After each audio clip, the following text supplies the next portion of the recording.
It's day 2. Everyone has survived. It's BlackHat 2025. We're here. We're recording live shows all week from the CyberRiskTV Studio at beautiful Mandalay Bay in Las Vegas. I'm Doug White, and joining me for this interview is Jackie McGuire. Good morning. I almost read what it said on the screen.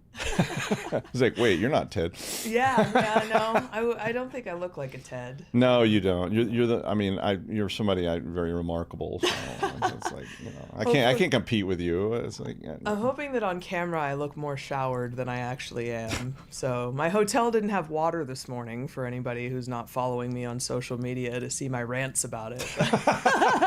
Yeah, well, it came on right as I was walking out the door to get my car from valet. So we did the perfume and deodorant and just put enough hairspray in the hair to make it look like I took a shower.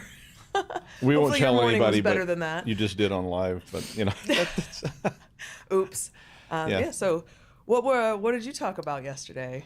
And here's one that wasn't what we were talking about earlier. One of the interesting ones I had was about supply chain. And this was from somebody who does research on supply chain, and I really enjoyed the conversation because that's something that's been a sort of nightmare for me since, like, I don't know, the 1980s. I've always felt that way about it. That's what I was talking to her about. Software supply chain or hardware supply chain or both? This was more about software supply chain. I think she's interested in all pieces of it because that hardware supply chain is a big issue too. In fact, I saw somebody post a Quora question last night. Not that I was going to answer it, but about like how hard is it to embed things in chips? And it's like, well, it's maybe not hard at all. It depends on the chips and it depends on what you're trying to embed, but it's doable. And if you're making the chips, it's very doable. But that's still back to sort of that whole software idea of like, API, and then I added this lib, and there's 5 more libs, and that led us to talk a little bit about vibe coding, and because I find that terrifying as well. It's like the worst of all possible worlds in the sense that I like the idea. I mean, it's the Earl Grey tea hot, kind of. That's cool. Well, but I love that it reduces the barrier to entry for people who have an idea and want to execute it. Like, I love that, right? Because coming in as a data scientist, kind of knowing how to write Python, but then wanting to expand into other areas, I love that. But I think you're right in that when XEUtils happened, one of the things I started talking about is like, what happens if you're vibe coding and you pull like 75% of an open source package, but you don't know that that's what you pulled? Right. Because it just pulls the code, it doesn't pull the package.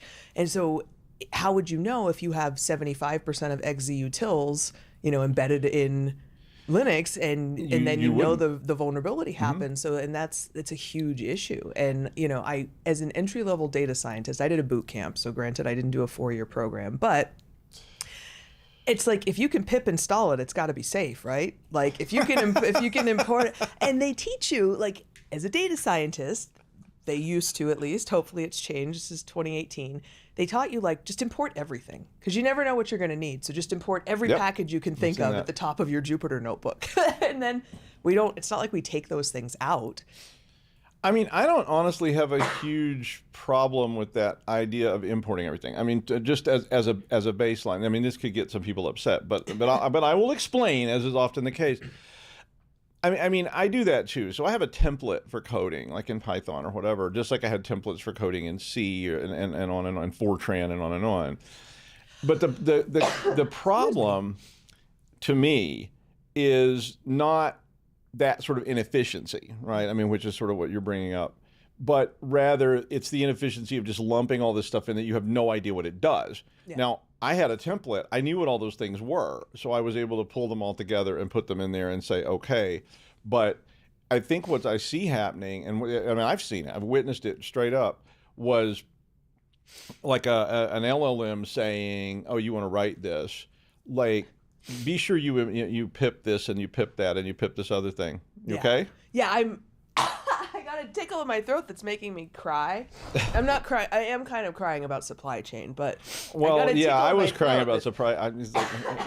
I'm not crying. You're crying, but no, you're crying. It's really sad. I was just making sure you're okay. Sad that you're importing all your packages. I mean, I've had a lot of guests cry on me over the years, and I feel like we should do a better job with the supply chain. No. I am deathly allergic to cigarette smoke. Like deathly allergic. I'm no cigarette smoker. And so having to walk through the casino, just walking through the casino to get to the elevator bank was enough to set off my asthma. Oh, wow. So I promise I'm not crying because I'm really sad. You want water? No, I'm good. Thank you. But anyway, I mean, what we were talking about was just this problem of an LLM telling someone who's not experienced, who has a great idea, you need to put these 17 libraries in, and those 17 libraries have 17 more libraries, and those 17 libraries have 17 more libraries, and the next thing you know, A, you do have a big inefficient mess, and B, you don't know what all of those things are. I mean, all the way back, so if you think about S-bombs or whatever, you're now going all the way back to the, where was this food grown kind of question. The other thing is, where did the LLM get that advice? Because my guess is Stack Overflow, and we know how right people are on Stack Overflow. Well, and that's like one of the things I always go back to with LLMs is that an LLM cannot tell the difference between satire, sarcasm, and stupidity. True. And so, I had a motorcycle. I used to race motorcycles, and we had this forum for racing motorcycles. And one of the running jokes was anytime somebody asked about how to boost the performance of your bike, we'd say, well, start with putting a cup of sugar in your gas tank. And it was sarcastic. Okay, even I know that's bad. Right, but think about an LLM training. If every time that question comes up, somebody sarcastically says that. And we used to and it's funny because thinking about the early 2000s, remember we used to have a sarcasm font, or we would do like /S to indicate that we were being sarcastic. Right. But LLMs can't. They don't have that gene. They don't tokenize the intent, and so I think that's a really interesting thing to think about. In that, if Stack Overflow, if this one person went across Stack Overflow and answered like 15 of the similar question about like import all these packages and they were wrong. There's no way for a generative AI to know that. So Cursor has some things built in that are supposed to figure that out, right? And then they're really easy to manipulate, even unintentionally. I'm not talking about like trying to break them or trying to get them to go outside their boundaries, but just if it says you should, you should be sure you've imported NumPy or NumPy. I say NumPy because I like it a lot. It drives some people crazy because they say NumPy, but it's just like, I'm like, I love NumPy. It's a great tool for statistics and all kinds of things. Well, guess what? If it says you should use NumPy and you turn around and go, are you sure NumPy's okay? It may well say, okay, don't use NumPy. Do something else. And so be careful. I mean, don't use an LLM as your vetting tool because it's very easy to push the LLM into other directions that are bad. And the other thing we were talking about in that particular interview was about how the LLMs were inconsistent. She was talking about how she said they had tested all these different LLMs and they would ask it in 3 sentences, please explain the game of baseball. And then comparing the answer. But then what they would do is they would do that, get the answer, wait 3 minutes, ask the question again. And she said they got inconsistent answers constantly. It was just different every time. And I've seen that with code. Like if you say, are you sure this will work? So this is a common thing I try, is it'll say, here's some code to do this module. And I go, are you sure this will work? And it has no confidence at all. Yep. It speaks with absolute authority initially. And says, here's the solution to all your problems. Just inject this, and you're like, wait, is that a good idea? And like, no, you should never inject that, and you're like, wait, okay, a minute ago you told me to inject it. Now you're telling me not to inject it. Which is it? Well, sometimes you should inject it, and sometimes you shouldn't inject it. It's a combination of sentiment analysis. So when you say, are you sure, it takes that as the feedback loop is negative. And then because most of these things are also programmed to be overly affirmative to you. Yeah, and it's very, very obsequious. Like, oh my God, Doug, you're right. You are the smartest person that's ever used this generative AI I told program. it to please treat me like I was like a god walking the earth. I mean, you told me that too. I know. I tell everybody that. I also make it call me Hauser. That's just my. Yeah, I'm not doing that. But it's weird. What did you talk about yesterday? I had a couple really interesting sessions. So we had. The 360 Privacy came on to talk about executive protection and security and how different it is now than it was before. Because before you used to think, he's saying guards, gates, physical access, preventing physical access to your executives, but now it's really more of the OS int and like being aware of people's ability to get their location. And I didn't even think about that. Yeah, and I think it's really I personally had an issue during the pandemic where I became the focus of some people's anger, and they doxed me. They were talking about the school that my kids went to, and like it's a terrifying thing. So I think as the digital and physical worlds kind of converge and the ability to access all of this information increases, it was really interesting to think about. And we were talking about the recent story about how few data brokers are actually complying with requests to remove information. So I use one of the popular I use multiple of the popular services, and people who are registered as data brokers we know aren't complying with the laws. And then there's all these people in Europe who aren't registered as data brokers, but they're buying cell phone tracking data and selling it on, everybody from diplomats to intelligence agents to, and I think it's really fascinating to think about the fact that if you're going to be an executive protection specialist now, you actually really have to be more of a cybersecurity pro than a bodyguard. I would think so, yeah. I mean, because I honestly hadn't even thought about that. That's very interesting. I mean, maybe it's just sort of business. Yeah, Chuck was great. The whole bodyguard thing I couldn't do. They're like, defend me. I'm like, sorry, take him. He's worth more. But I mean, in terms of that digital footprint, I have done consulting on that kind of stuff before, but it wasn't in that direct context. But I get that where people were just talking about some of the early social media stuff. People were wanting to talk about, how do you think this could impact our company? And it was just like, well, you let an employee post, I hate my job, this company sucks, and 1 million people read that. Don't you think that might have a negative impact? And I mean, you don't understand how this can get amplified. And I think just controlling your executives from that perspective, because you can imagine if a CEO of a company went on and well, not that we've ever seen that, but went on, the Twitter or just something and said, this company is going down the tubes, even if it was sarcastic, even if it was just being, glib, it would be chaos. Yeah.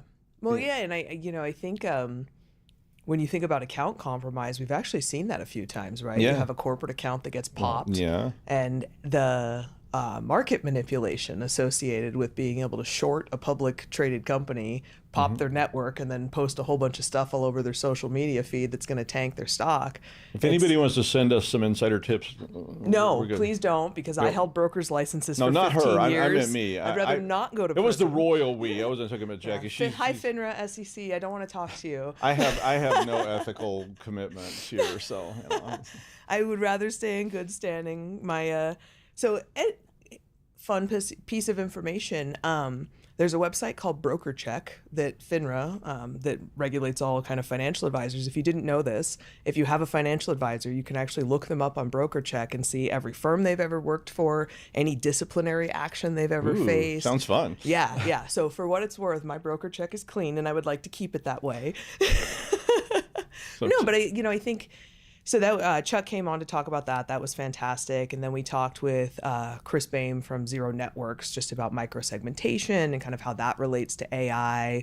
I had a really great briefing yesterday with Dan from Arctic Wolf, just talking about and it's interesting, we talked about the mid-market yesterday morning, and then Arctic Wolf mainly serves the mid-market, and we were just talking about how the big players are trying to move down there because it's the largest, piece of the market.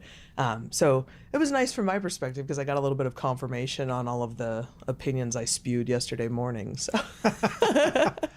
Well, that's cool. Yeah. I mean, we've got some really good interviews today, so I'm excited about those. Yeah, I have some fun ones today. So all of you are going to get to stick around and hear that. But I think BlackHat's going really well. It was the first time we had come back here since since the pandemic. I hadn't come to BlackHat, and so that's a long time. Yeah. But I was happy to see so many people, and we went to the Threat Locker party last night, and you didn't go to the Threat Locker party, but I went to the Threat Locker party, and they had lots of good food and free drinks.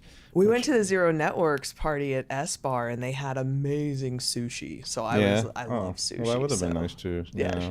Shout out Zero Networks. Well, there's lots of parties. I got so many party invites. I didn't really know what to do with them all because, like I said, I think I said before, I was like, I don't get a lot of party invites. It makes me like, what's going on? Well, so this evening I happen to be personally sponsoring the Sober Speakeasy at the Mob Museum with Sober and Cyber. So it's 6 o'clock. So if anybody needs something to do this evening they want to have sober fun before they go, either instead of or before. Okay, well, yeah, that's reasonable. Yeah, that's because even if you are not personally sober, it's always nice for those of us who don't drink for people to come support us and hang out in our space, since we spend so much time hanging out in your drunk space. She's not talking about me at all. Well, so we got a whole day, well, we got not a whole day, but we got all the way through to 12:30 Pacific time today with all of us doing interviews. So I hope that all of you will stick around and check them out. It should be fun, and we'll be here the rest of the week. So please stay tuned in, and we'll see you out there.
Day 2, the horror.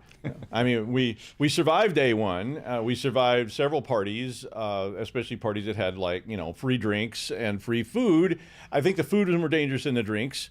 I was able to control the drinks. The food was getting out of hand. I mean, you can only eat so many deep fried Scotch eggs out of a barrel or something like that. But welcome to BlackHat 2025 Day 2. We are here. We're recording live from the CyberRiskTV Studio at beautiful Mandalay Bay in Las Vegas. I'm not telling you which floor. I've said that a bunch of times, but I said it again. I'm your host, Doug White, and joining me for this interview is Ted Shorter, the CTO and co-founder of Keyfactor. Hi, Ted.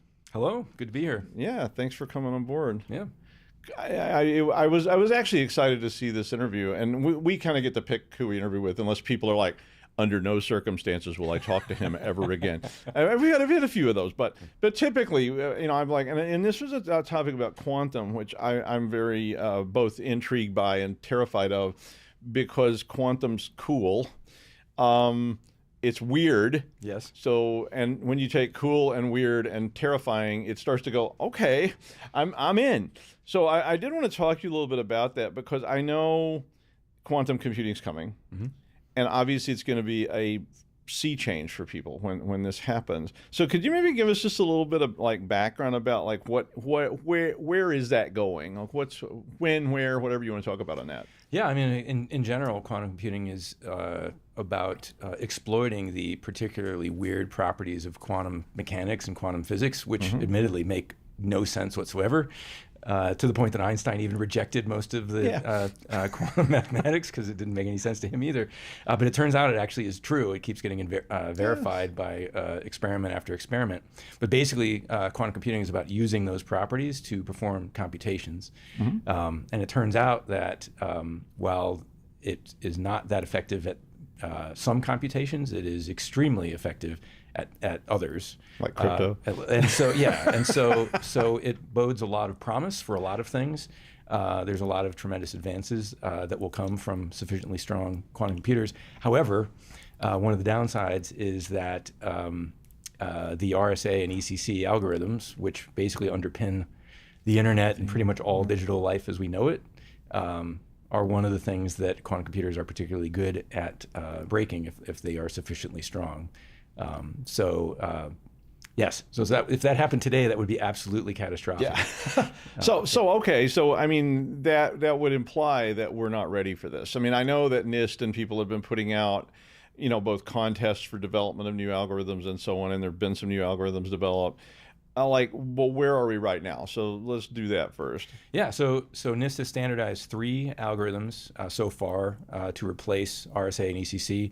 There is a 4th that is coming, should be hopefully by the end of this year. And there are more standards actually in the works. So NIST, as you mentioned, runs these kind of challenge processes to standardize new algorithms. That's how we got AES. It's how we got SHA-2, SHA-3, and so it's a standard process that they do. But they've started, they've put set 2030 as as kind of the deadline for deprecation for RSA and ECC. Many other government organizations for other governments around the world have started also putting out their guidance for transitioning away from RSA and ECC onto these new algorithms. Canada, the EU, Australia, and several others. And so that's kind of the line in the sand of, hey, we need to get moving off of these by 2030. I was really happy to see that, though, because all too often it seems like we're sort of responding to catastrophe, and it was almost like I was expecting when I first started reading about quantum, because this was quite a while ago, like 10 years ago. I was reading about quantum and I was like, well, we're going to deny this exists until it happens, and somebody goes, no, we have a Chinese quantum computer online, and everything's been cracked in like 15 seconds. So that's pretty terrifying. So you guys at Keyfactor went out and you bought InfoSec Global, which is a crypto discovery and asset management company, and Cipher Insights, which is a lightweight network sensor company. Is this? Tell me where that goes. I mean, why did you buy those things? Yeah, I mean, for us, it's all about starting that quantum transition journey. If you're going to migrate from these algorithms to the new ones. You can't migrate what you don't know you have.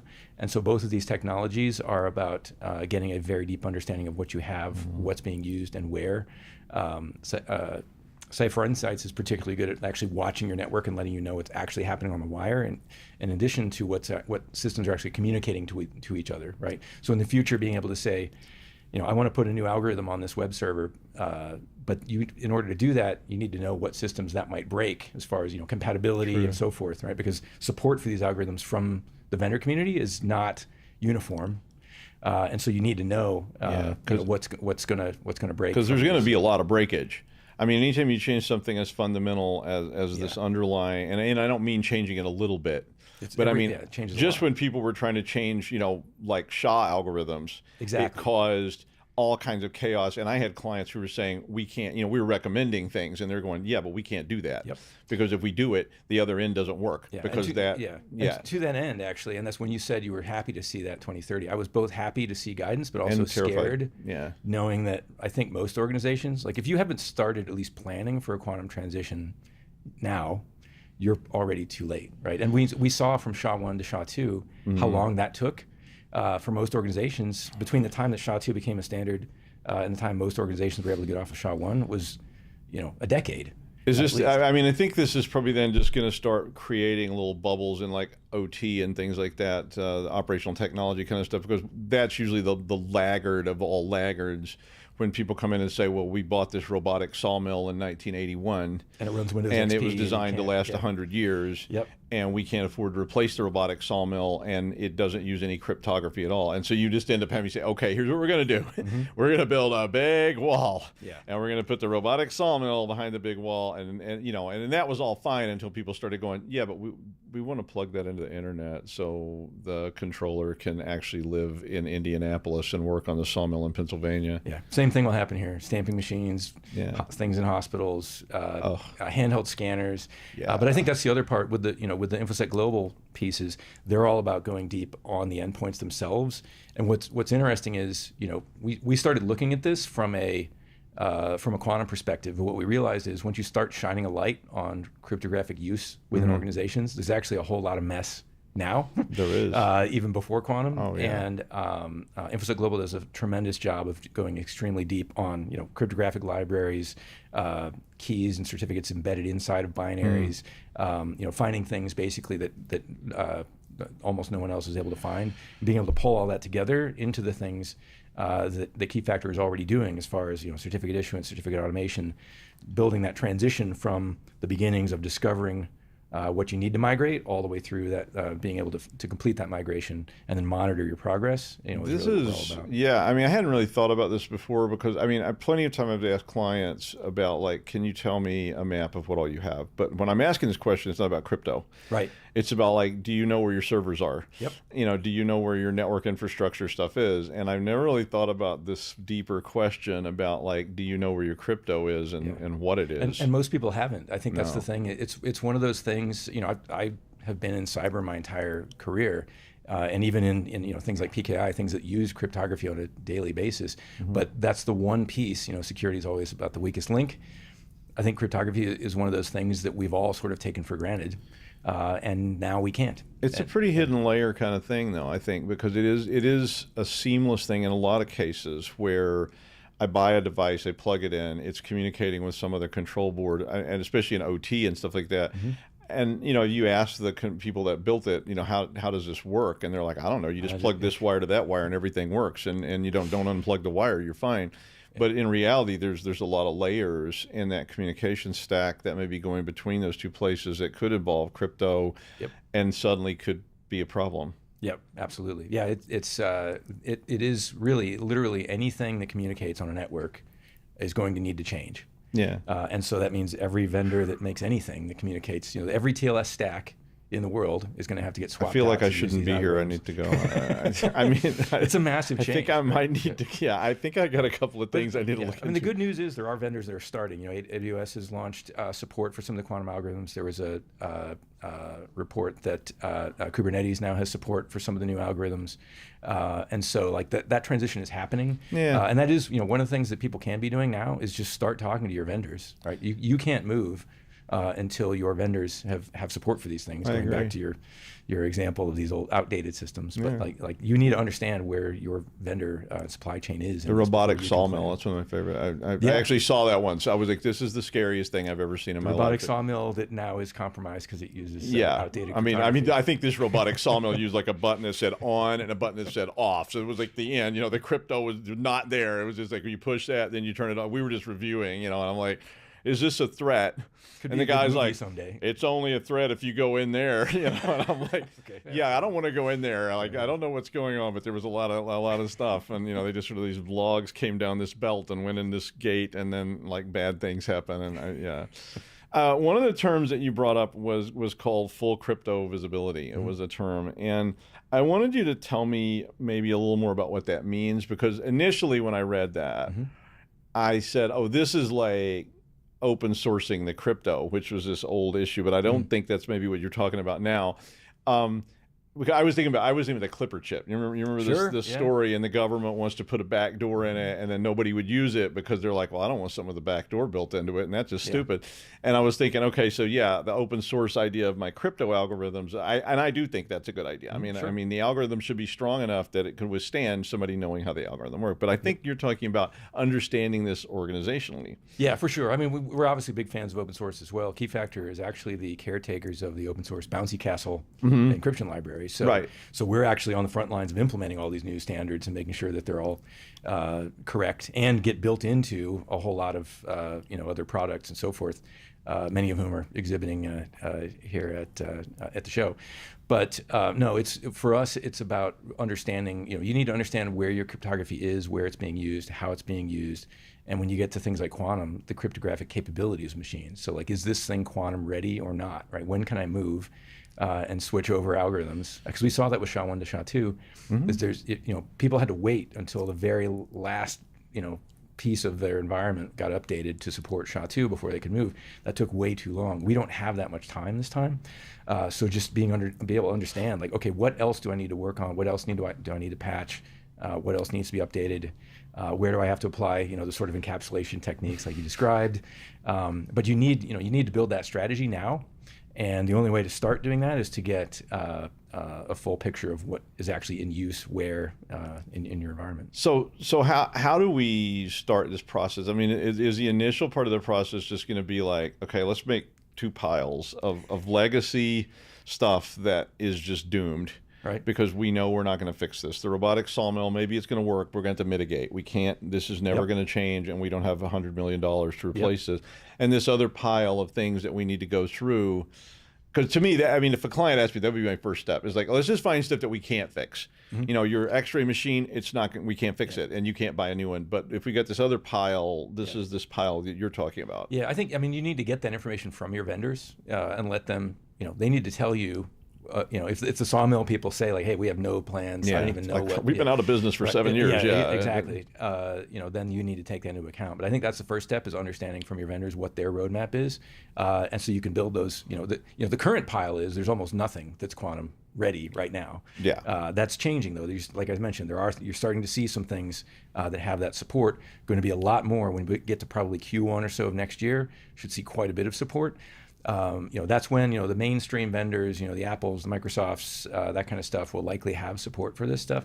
But you're right. There's those piles, and I think that also comes across though with a risk assessment, right? Because you also need to be focusing on the things that are the most valuable to you in terms of data, in terms of what are the keys to your kingdom, and what do you need to protect those. So I think that's the other cross section of that is capabilities, but also combined with the things that are. And you can mitigate. It is possible. People are very sloppy with this. It's something I say all the time: is private VLANs, and don't expose management interfaces on your network infrastructure, because why on earth would you do that? Shouldn't do that anyway. Do it all the time. Yeah, they do it all the time. And the other one I always said was called Dr. Fung's lab, and Dr. Fung had all this legacy equipment that was running Twinix and all kinds of wacky stuff. And Dr. Fung was not to be trifled with because he had a lot of grant money. And when people have a lot of grant money in research and academics, and you go to them and go, we want you to fix this, and they go, no. You go, oh, he's got a lot of grant money. Because, that person can tell you no, or they'll pack their bags and take their grant money somewhere else. And so you end up having to mitigate around those kind of things. What about, so you said talk to your vendors. 100% agree. Absolutely. You should be talking, and you should be doing that right now, right? Absolutely. I mean, probably should already have done that. So like maybe put down the monitor. No, don't stop watching. Yeah. But you might want to leave right after I this. will say we've only gotten a few questionnaires ourselves from vendors. Yeah. So like this is process, as far as I can tell, just starting. That's scary. Yeah. What about proprietary stuff? Because so I mean, I worked in a long time ago, but it's probably still there. Like they had proprietary components of code, you know, sometimes much code that, I mean, where do we start on that? There's no vendor to call. If you're talking about your own stuff, no, it was like companies that I worked for that had, you know, a million lines of proprietary home rolled code that they wrote, you know. Yeah, I mean, obviously part of that too, and this is also something that AppSec Global has capabilities around, is scanning source code repositories, right? So assuming you still have the source, that's if you don't, that's a different problem. But I think we can scan binaries as well. But it's like, you know, understanding what actually is being used. If you have the source code, being able to find where that is, you know, there's a lot of work now being done around sort of agility toolkits where you can sort of start to separate the task of performing the encryption. So developers just say encrypt, decrypt, sign, verify, and let the algorithm and choice and so forth happen at a different layer. You know, those are things. But you know, I think this is one of those cases where, you know, there's no one solution here. There's a lot of tools that can be brought to bear on this. And you know, it starts with having this assessment of what you have, planning out what your strategy is going to be, and then for each of those things, whether it's, you know, cryptographic keys, you know, you need to be talking with your HSM vendors because they all have different roadmaps as far as quantum support or not, based on which type of hardware you're using. And so just getting all that laid out, reference that again with the things that are most important to you, and then figure out the plan of how you're going to move stuff. So you need a quantum plan. I know, I tell you, you need these plans, although you need a response plan, you need this plan, you need that plan, but guess what? You need a quantum plan too, and you better start on it now, because even though 2030 sounds a long way away, it's literally not. Overnight. In fact, 2030 is less time than since the last time I came to BlackHat. So that's pretty terrifying. So thank you, Ted Shorter, for joining us today. If you want to find out more about Keyfactor, please visit securityweekly.com/KeyfactorBH. For all the other BlackHat 2025 coverage by CyberRisk Alliance, please visit securityweekly.com/BlackHat. Thanks again to Ted for coming here. You stick around because we'll be back right after the break with a whole bunch more interviews from BlackHat 2025.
Welcome to BlackHat 2025. It's day 2.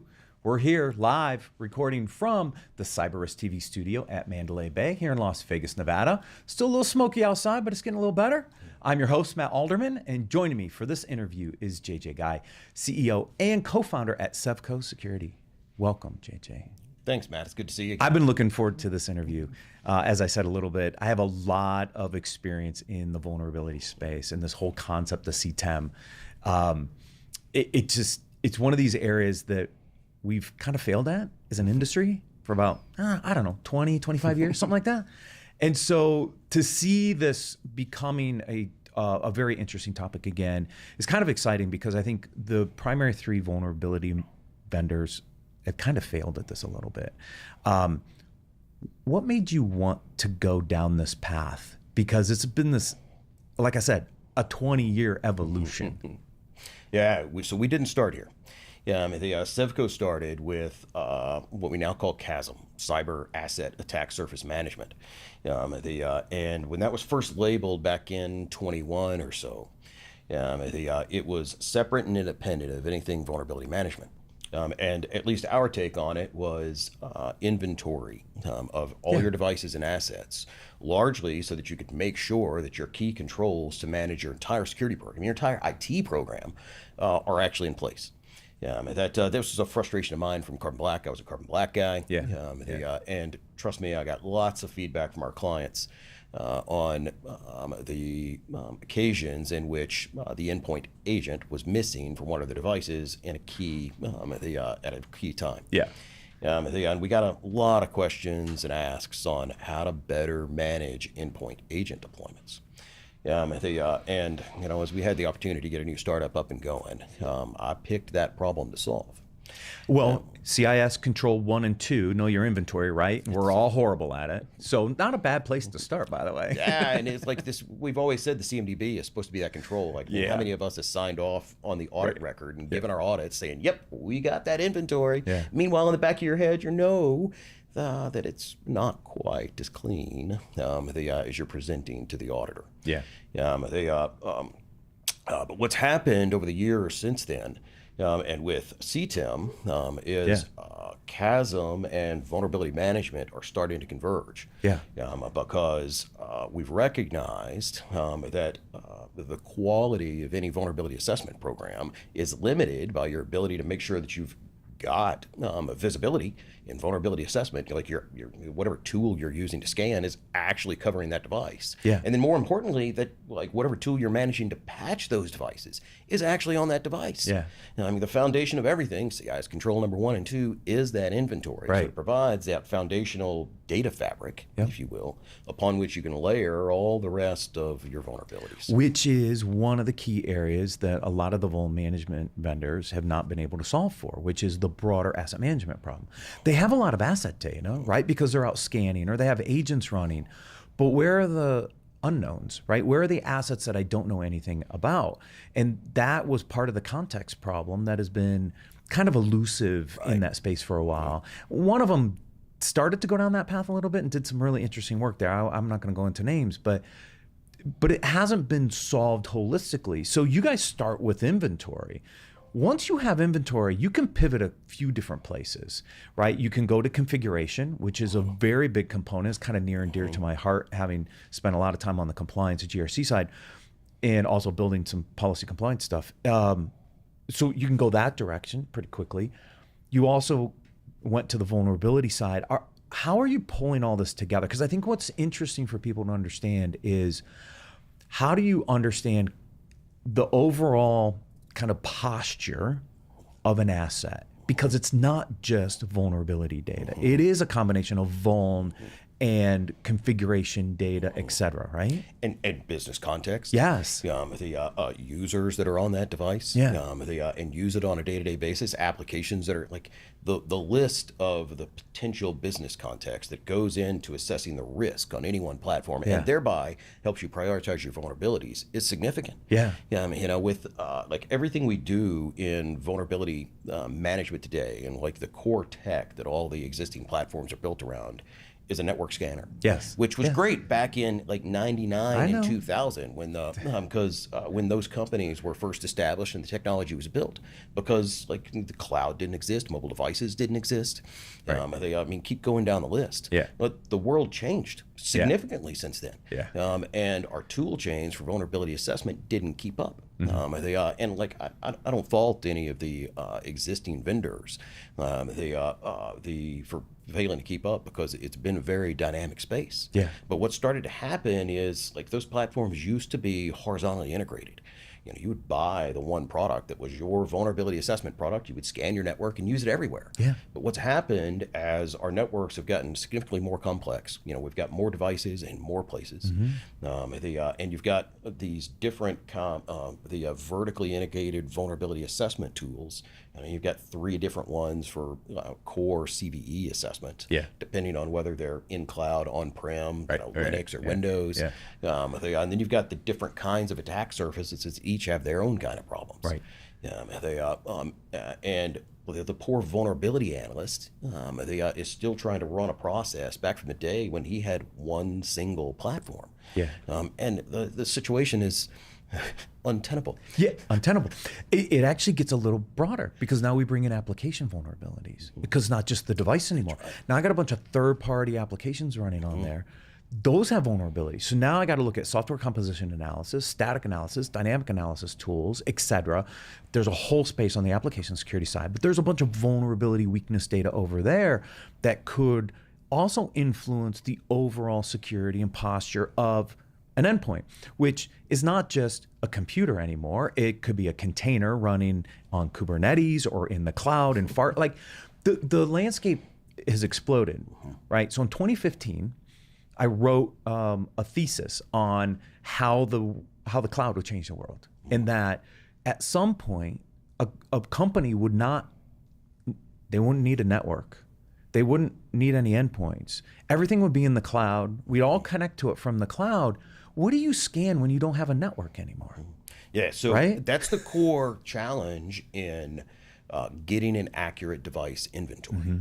It used to be that a network scanner was sufficient because all our assets were on-prem. They were all on-prem. They were behind a set of firewalls, and I knew where they were. And that was exactly, and they didn't move. But these days, with our networks being so much more complicated, like the problem is not that nobody has an asset inventory, it's that they've got a dozen and they all say something different. And the challenge is that every one of those uses a different kind of technology to measure inventory.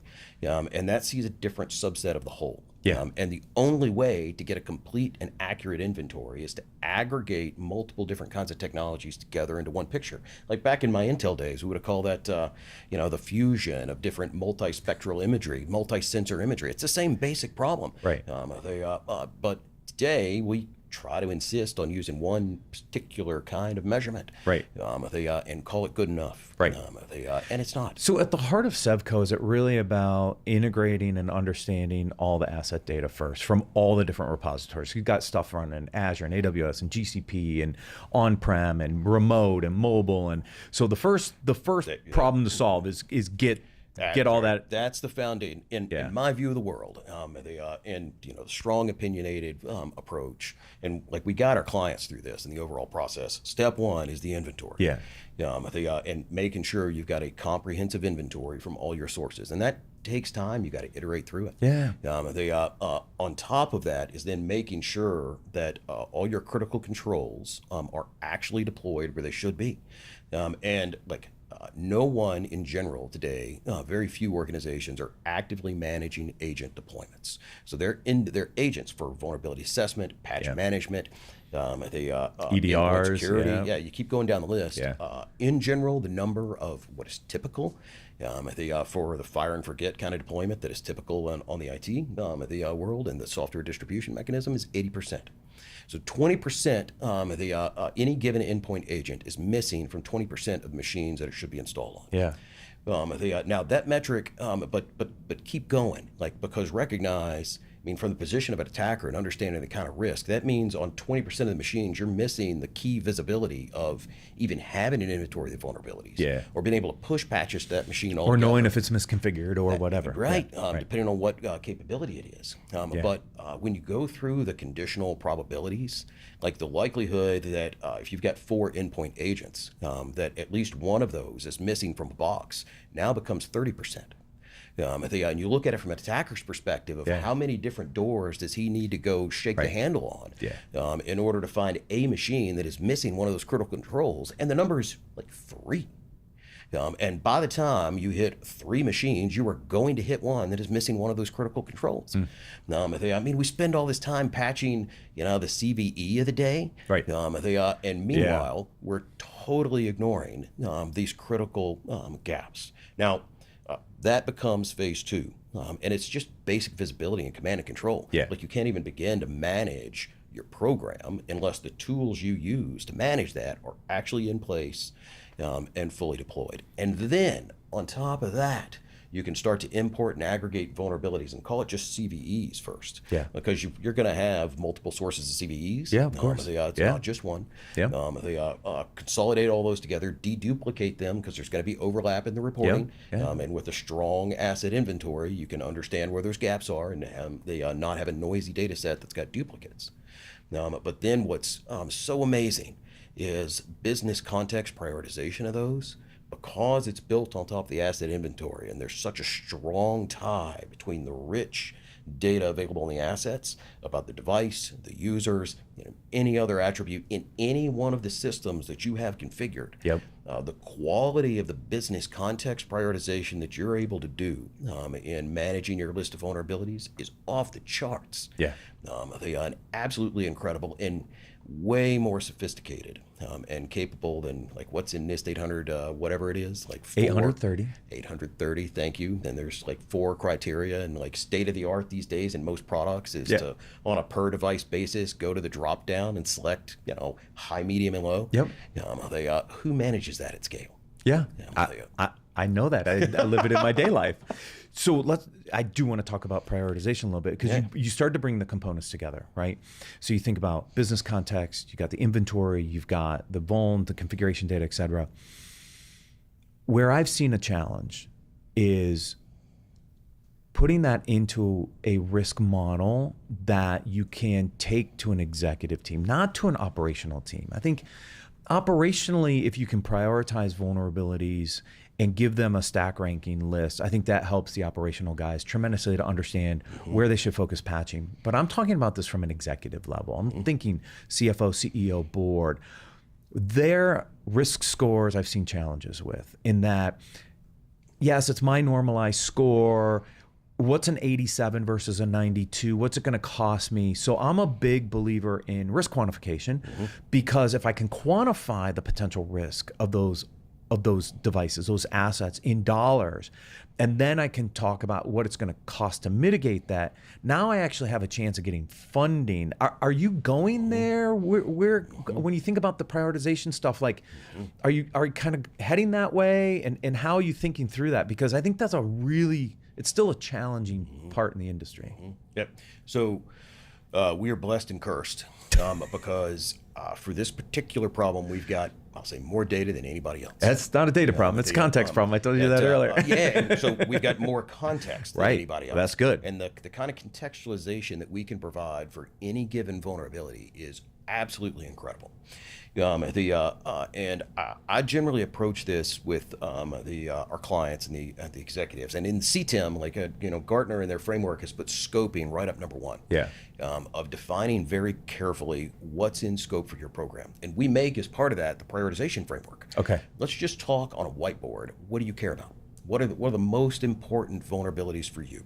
And then the subset of devices in your network, applications in your network. What are the most important ones for you? And just have a conversation. Stay away from anything technical, mumbo jumbo, blah blah blah. And be able to express that at, say, the high altitudes that the CEOs and CFOs work with.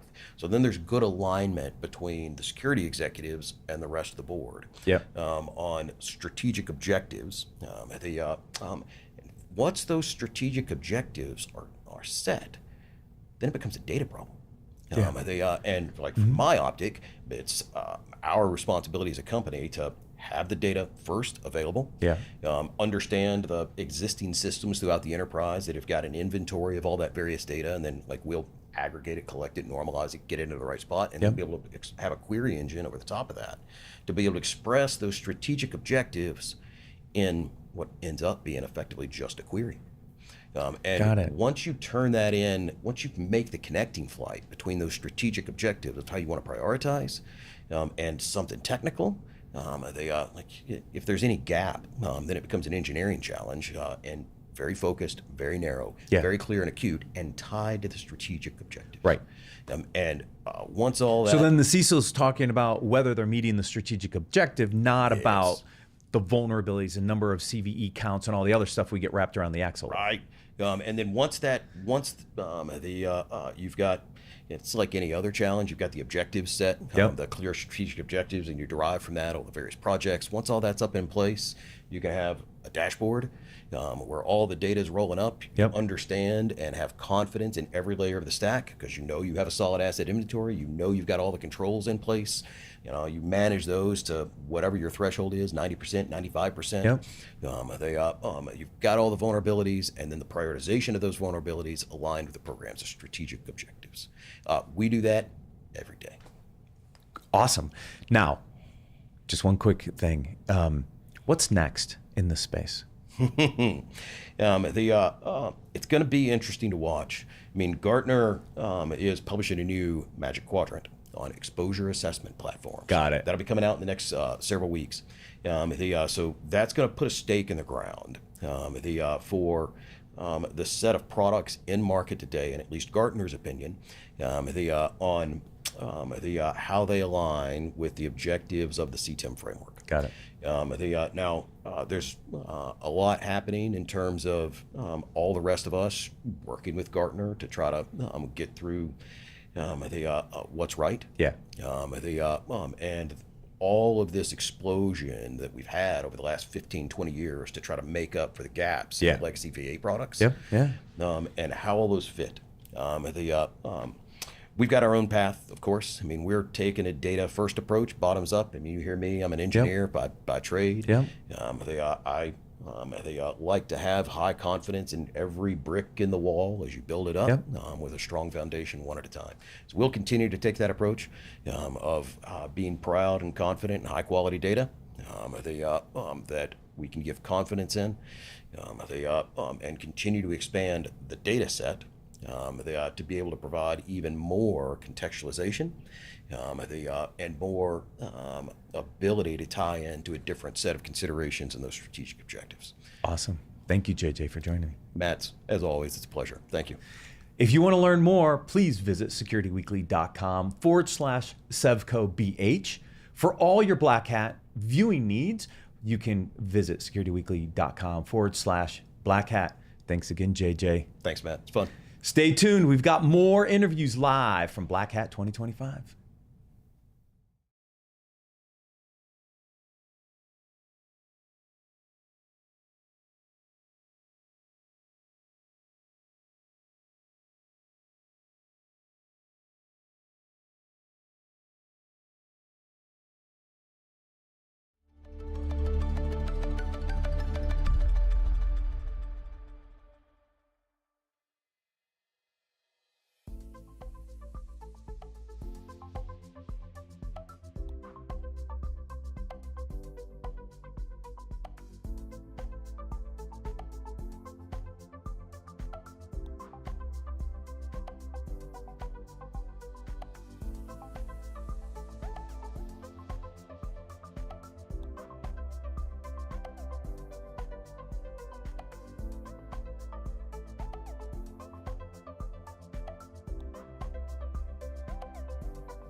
Hey, welcome back to BlackHat 2025. We're here recording from the CyberRiskTV Studios at Mandalay Bay in Las Vegas live. I'm your host, Jackie McGuire, and joining me today is Idan Plotnik. He's co-founder and CEO of Apiiro. Welcome, Idan. Thank you for joining us. Thank you for having me. Thank you so much. I'm really excited because you actually have a pretty awesome background. So you were director of engineering at Microsoft, right? So you were formerly CEO of Erato, and they were acquired by Microsoft, and you became director of engineering. What was the onus behind starting Apiiro? What did you see that made you want to start a new company? So basically, this is my third one, but it's just a pain that I felt while trying to deliver code faster, and all these guardrails and the manual processes and like risk assessment questionnaires before you release code to production, and all these siloed scanners that are bombarding you with so many alerts without any context. And I just wanted to move faster, and I imagine a company that's it. This is this is the short answer. So my favorite fortune cookie I've ever gotten said, if you have a difficult task, give it to a lazy man. He'll find an easier way to do it. And I was like, it's me. I'm the lazy man. I'm both impatient and lazy, so I'm always looking for faster, more efficient ways to do things. Awesome. So you guys shared this crazy statistic with me that by 2028, 75% of engineers will be using some type of AI coding assistant. Yeah. I think that it's coming so fast. By the way, you saw, I think 2 weeks ago, Citibank publicly announced 40,000 developers using AI code assist. So if based on the statistics, we see 3 to 4x more commits for every developer, this is a tsunami that is coming, and we are not ready. And you were saying you guys did a study where more commits but fewer pull requests, right? Yes. So this is a research that we did on a Fortune 20 company, 7,000 developers, and only 6 AppSec engineers. They started using... This is fine. This is fine. But they're automating a lot. Okay. And they started using GitHub Copilot, and we actually saw an interesting pattern where every pull request has much more code in it. And you see like the graph of commits going up, the graph of a pull request going down, and 10x more vulnerabilities. So it means, and these are not tightly coupled. So it means that the code is more complex. It's harder to read and review because the pull request is much longer and with a lot of code. And on top of that, the AI coding assistant is bringing unvetted, ungoverned dependencies and libraries, and it repeats the same errors that in the history of the code base. So you just have more vulnerabilities, and the AppSec team doesn't grow. So you cannot break the law of physics. This is how do you solve it if you cannot hire more people and you have more code, much more complex, you don't have anyone to review it, and more vulnerabilities. Yeah, I think people want to believe that code is more objective than it really is. And there's always that joke that if you ask 3 engineers how to fix a problem, you'll get 5 answers. Because there really is no one way to code. 100%. And we were talking before, and in addition to all these dependencies and libraries that are unvetted, a lot of them are also unnecessary. So I hosted ChainGuard's conference at the beginning of the year, and they specialize in these kind of like minimized hardened containers and things. And it wasn't really until I started looking at these like minimized, I was like, you know what? When I was a data scientist, they didn't teach us what the trade-off was between importing and installing packages and dependencies and security. Yeah. It was just like import and install, pip install everything you could possibly need in your Jupyter notebook, and then roll from there. And when I joined my first company and pushed code, I don't really think anybody was rolling back a lot of those dependencies. No. They were just putting them in the container. I see what you're saying. Apiiro serves 15% or more than Fortune 500 companies. I see exactly what you're saying. Even if as these a companies? pattern in every big company. The problem is so big, and I'm just saying, AI code assistant is just amplifying the problem. The same problem that you are talking about. Now, you said something interesting. everyone thinks about this from a security or vulnerability standpoint. But it's not only that. You have an attack surface. Attack surface, as your attack surface is bigger, then you have more options to attack. Even if you don't have a specific vulnerability, you have misconfigurations or other unsecure code that might not be directly tied to a SQL injection, okay? So as you said, more dependencies, more libraries, more APIs. We see a huge growth in APIs, and you don't need them. And it's just expanding the attack surface. It's expensive too. If you're running 10, 15x what you need in a container, your cloud costs are higher. It's everything about it is broken, but how do we fix it? We didn't talk about this. We didn't. Right? No, we didn't talk about cloud this. costs before. Literally, a CISO yesterday told me that one of their biggest problem that the CIO was handling cloud cost because of a problem of APIs, and they didn't know how to tie it back to the code. So the same MO, the same technology of inventory your code assets and matching them to runtime will help solve vulnerabilities, reduce the risk, but also costs. And C-levels need to understand that it's not now a security thing. Because CISOs need to understand that, because CISOs are usually horrible at tying the work they do to revenue.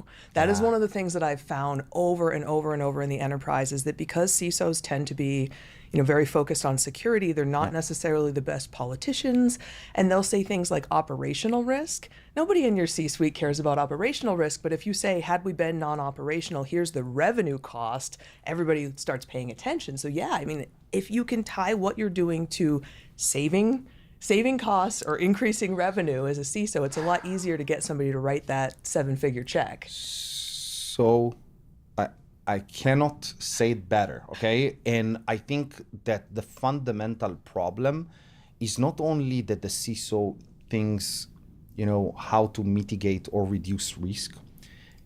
They don't have the data. Yeah. Everyone starts with an inventory. AppSec never, ever, I'm 24 years in cyber,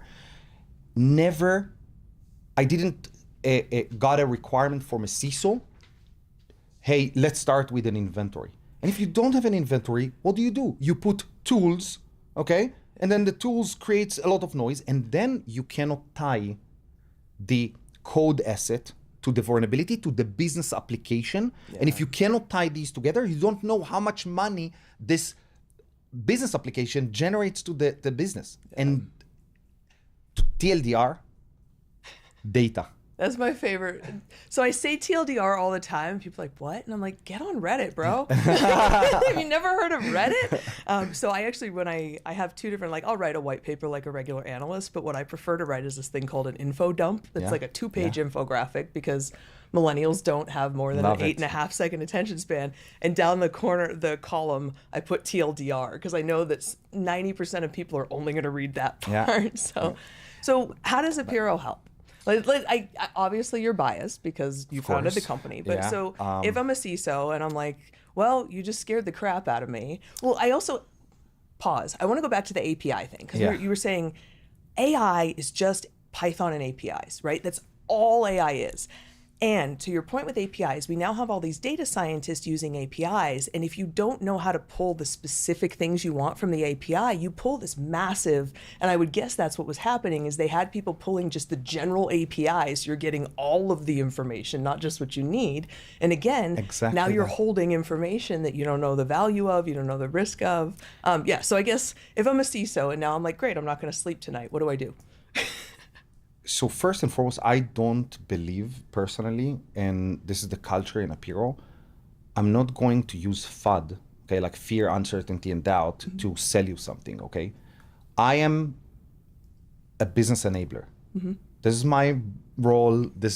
I need your business to grow, because if you will be successful, we will be successful. You have more money to spend at Apiiro. First and foremost, yes, but to solve real problems and protect applications and code, because this is what drives our lives every day. Now, from that to the practice, the practice is that we are telling to the CISOs when we get in, we build an inventory. And this is the deep code analysis patent and technology that we developed. So what we are doing, we connect to your source control manager via API, read-only API. We translate code into assets.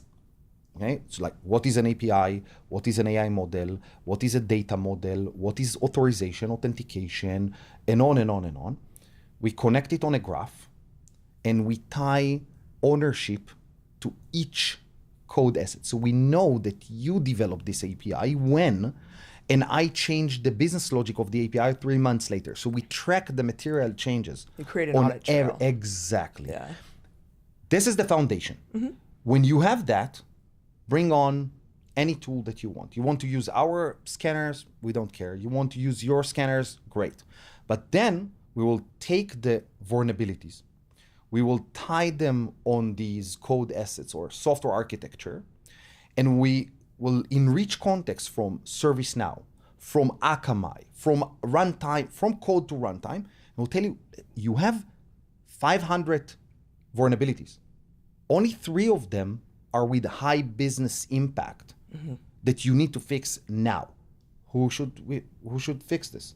We will tell you, and we will trigger the auto fix automatically with all this context for the developers. And just, you said it, but just to make sure that if anybody's out looking, so it's called the AutoFix AI agent, right? Exactly. Yeah. And But what we are saying, and this is why we worked with these Fortune 500 companies to develop it, they said if you need to fix code, you cannot look at the code only.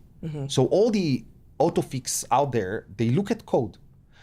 We look at the design, feature request, specs, then we look at the inventory, then we look at your vulnerabilities, then we look at your organizational security policies, and then we look at your runtime controls and where do you deploy and who is using it and what's the traffic. And when you combine these together, the magic happens. Yeah. You can fix design risks with context, and you can fix the code. And one fix in one application will look differently. Like you have the same vulnerability in app 1, in app B, the fix will look different in these 2 apps. And I'm not talking about different organizations versus a generic AI code assist or generic code, fix solution will generate a generic fix, and it will not be contextualized to your organization. Yeah, and then you just have to decide to ship with one vulnerability, because fixing that vulnerability means rewriting this part of the code base, and one of the co-founders wrote that, so that's not okay, right? We've seen that. But I will add 2 more things just to complete the picture. Yeah. Just to fix things is not good enough. Why? Because you need to auto-govern what you are writing or what the AI coding assistant. So you need to automatically govern it, and you need to auto-manage the risk lifecycle. Because in org 1, the developer can wait 3 weeks until someone will have a risk acceptance because they don't understand and they are the upper management. So we track and measure from the IDE seamlessly, like connecting through our MCP server. After we calculate and we say, this is a risk, and this is how you fix it, and you need to get a risk acceptance for that, we automatically trigger the process in ServiceNow or other places. So and generate the tickets. Yeah, but we also keep you accountable. Not because I'm a developer, I need to meet my goals for this sprint. I cannot, you cannot stop me as an executive or a risk owner from delivering this code faster. So we also keep you accountable, the risk owner, okay? And say, you have an SLA. You have an SLA of 2 hours to accept the risk. If not, you can, by the way, you can say that you do not accept, but you need to take action. And then we show the full, going back to the roots, what you said, like you need to be a business enabler as a CISO. if you don't have the data, you cannot be a business enabler. So we will tell you how much time from the moment the developer actually committed the code, opened the pull request, ask the risk acceptance, and then we can say, I'm as a developer, as a CTO, I met my SLA or deadline, but the risk, it took them 5 days and they breached the SLA. And this is why we didn't ship the application to production and didn't hit the company goals. And that gives you leverage to actually make changes in processes when you can demonstrate the inefficiencies. And this is how you actually transform application security from a cost center to a business enabler through a deep inventory, understanding your software architecture for every change, and connecting it to your environment, to all the systems that you are using. And the developer should never leave the IDE. It needs to be there, interact with the agent. The agent will tell him, hey, the SLA for risk acceptance is 2 days. This person saw it, and then get a response in the IDE. Awesome. I think that's actually a great punctuation to put on this. I wish we had more time, but unfortunately we don't. Idan, thank you so much for joining. This was a fantastic conversation. I really enjoyed the conversation. We'll have you back because I think there's a lot more to talk about here. Thank you very much. Thank you. For live from the CyberRiskTV Studios, this is Jackie McGuire. If you'd like to find out more about Apiiro, please visit securityweekly/ApiiroBH. That's APIIROBH.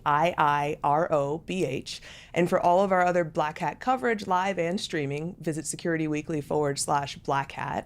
Thanks again, Idan, for joining us. We will be right back with more live coverage. Stick around from Black Hat 2025. Thanks, everybody.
Welcome back to BlackHat 2025. Yeah, I'm still here. I've been here. I was even here when there were other people doing things, but I was here, and I was just standing over there, so you couldn't see me.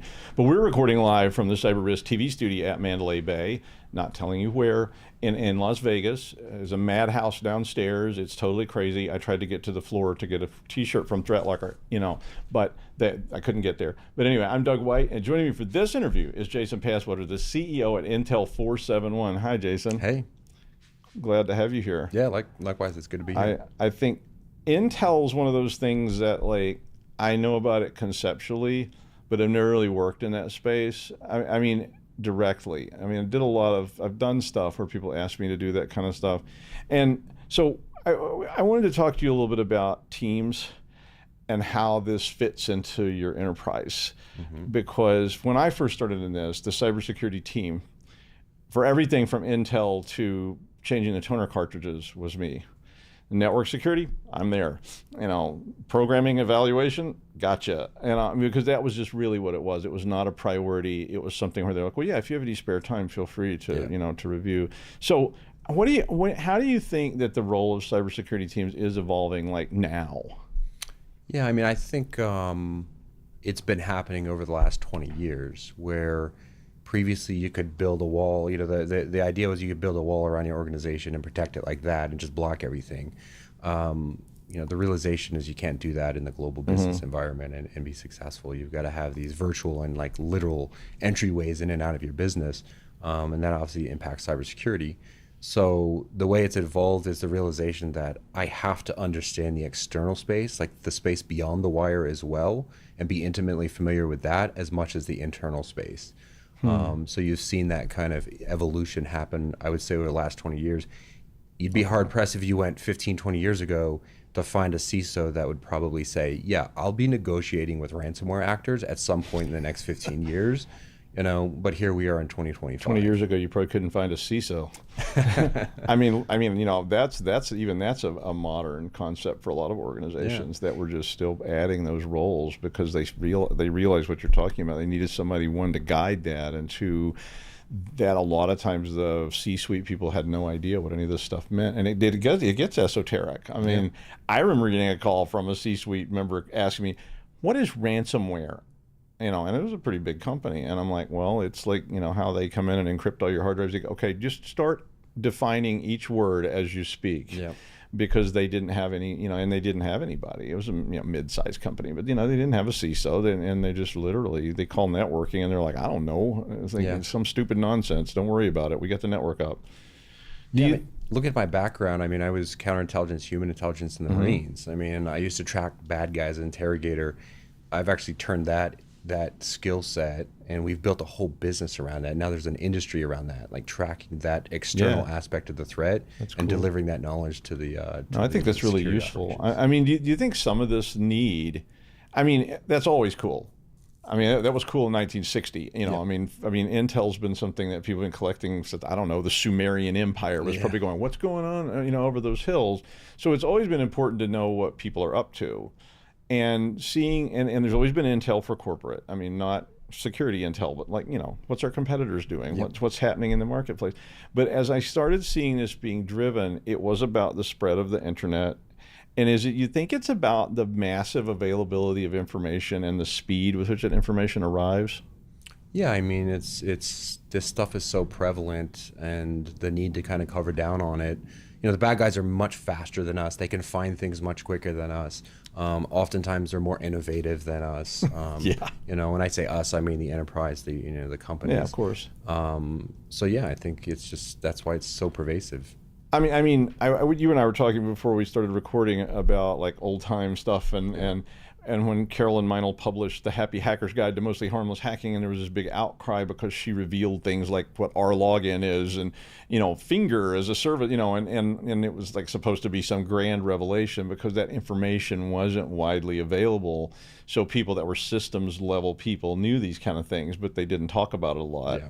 So but today a 10-year-old kid with a vendetta can gather massive amounts of intel about an enterprise, about a global enterprise. Even you could be gathering intel just by yourself. Yeah, the barrier of entry, for the attacker has been lowered a lot through technology and just through the availability of information that's freely out there. And do you think like the malware as a service people are driving that too, right? Yeah, I mean, in the actual, that cyber criminal ecosystem, they've got business models that some CEOs would, take the morality and the ethical aspect away for a second.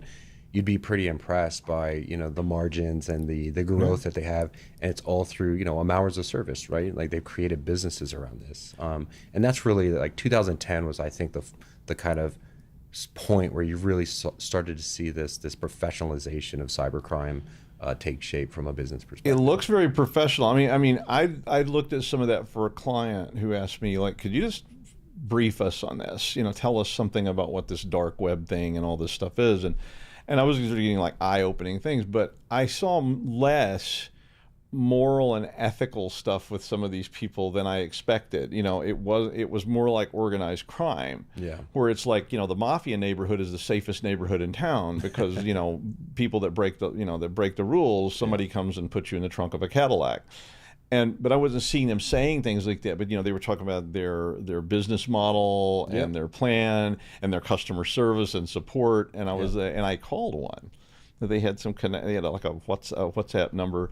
And I called it, and I was asking, like, well, we're thinking about getting involved with you, and I'm just treating it like a client, and the guy and the customer service was awesome. Yeah. They were helpful. I didn't get a robot. I was thinking about this when I was on talking to an airline recently, and I was like, you guys should go model your customer service after these bad guys because theirs worked really well, and they got me straight away to the person I needed to talk to without a bunch of nonsense. I mean, they're in the business of making money, right? For the most part, cyber espionage aside, they're in the business of making money, and and that's what we do. We track that model, and then help our customers understand how it works. Okay. So I guess one of the questions I had for you then was like, what do we? I'm going to add to it, but what do we need to be doing about this? In terms of an enterprise now, because I was thinking, if somebody opens a port on a firewall in Singapore, and an agentic AI notices it and passes that information to another agentic AI that then passes that intel on to a bad person or a group, and they immediately start exploiting port 666. A lot of companies are going to be very intimidated by the idea that this almost butterfly wing kind of stuff is critical to their business, because that could literally be a massive exploit that results in the entire company being ransomware. It could be something where the whole place is shut down. So what do we need to be doing? Yeah, whenever you have new technologies and new things like agentic AI, people are trying to figure out how do we leverage this. And it's a necessity because you're seeing budgets and headcount suppressed and reduced, but the need to, do security and reduce risk, it's still going to be there. It's still there. So it's about understanding that, before you deploy it, of course, but getting that external kind of visibility into what the bad guys are doing on a regular, ongoing basis, kind of maintaining that finger on the pulse. Like, to me, that is just the requirement, in addition to understanding the internal situation, where the agentic AI, I think, in a positive way can come into play, or just, I call it operationalization, right? So, if budgets are being suppressed, if headcounts are being reduced, but you still need to do your job, how do you do that in an efficient way? Okay, so operationalization is basically taking a piece of intel or data, conducting a course of action to satisfy a security or risk use case, right? Simply, a human can do it, or you can do it through AI or technology. Where people need to really go is say, hey, we need to integrate across the enterprise, all the different departments and systems that we're using to satisfy these use cases. I'm now delivering intel to my VP of HR, the North Korean IT workers situation, very pervasive. And she is then tweaking the hiring process, the technology they use, or educating the hiring managers so that we can detect that and make sure that we don't fall victim to that. Well, that needs to happen technically through an integration with the HR systems. Third-party vendor supplier risk mitigation. There needs to be intel integrations into your management systems that will then deliver that intel directly and then identify the threats when you have exposure. You can apply this to any use case. I mean, patch prioritization, same thing. It's about taking discrete intel, streaming it through integrations or through agentic AI to identify the issues before they become problems. Yeah, because you could. I mean, I've seen stuff like this done in completely different realms with like pricing structures and things like that, where they were collecting the intel and feeding it back to, I don't know, a sales manager, so that they had kind of a live action feed when they're trying to do sales or they're trying to talk to customers or whatever, and they got a lot of things dancing around there. But I've thought about how powerful that would be if I could pull up something that, if I had a dashboard that was telling me here's a bunch of chatter, but it's not just chatter, because yesterday I was talking to somebody and I was telling them my first job I had a stack of green bar this high that was the logs from the night before, and I was supposed to sign them saying I had reviewed them, and I was like, yeah, this is never going to happen. And I mean, if I can gel that chatter down to what matters to me and what is in my risk profile. I mean, there's obviously going to be things out there that I just say, I choose to accept this risk. Yep.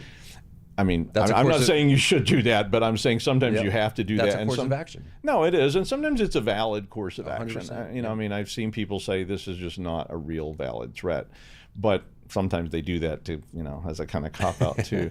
So I mean, is that where you're going with this? Is we get to a point where you're looking at some issue with like your firewall, and now all this intel comes up about here's 3 places where that was compromised and things like that? Yeah, I mean, we just rebuilt our entire platform. So we built our business around supporting what I would consider the core of the intel market, where, the most mature teams, they know how to take the data, the information, extract the TTPs, behaviors, and whatnot. Yeah. But as the industry grew, you saw $30 billion companies immature in their intel journey. They want to do intel, but they don't have the resources yet. They can't command the budget, so they need to start somewhere. So when we released our platform, we really got it down to 3 modes. Exposure mode is kind of a tactical orientation of when the bad guys look at me, what do they see? What opportunities exist? Because I need to plug them now. You bet. And that's very use case driven. So, third-party vendor supplier risk is a module. Attack surface exposure is a module.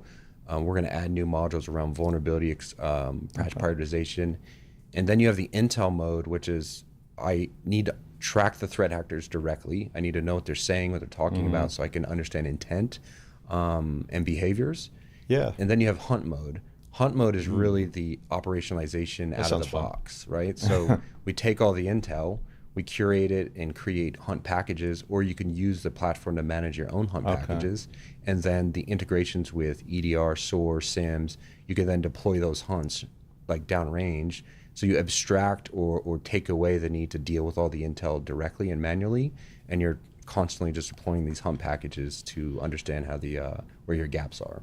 Does that kind of thing vertically integrate across like this sort of supply chain stack? I mean, you're mentioning third-party suppliers and things. So if I'm up here, I'm this big, multinational organization, but I've got thousands of vendors that are feeding me, can that kind of trickle down through that stack? Yeah, absolutely. And that's the long-term vision. When I talk about the need, so one of the needs that you're going to see, the pressures I think from the business is, I talk about supporting my VP of HR with that intel. You're going to see that within organizations where other functions throughout the business require intel support, and it's not scalable or efficient to do that manually. So you're going to have to plug into those third-party systems that they're using, the technologies they use to manage the hiring process. The vendor supplier management team, what systems do they use?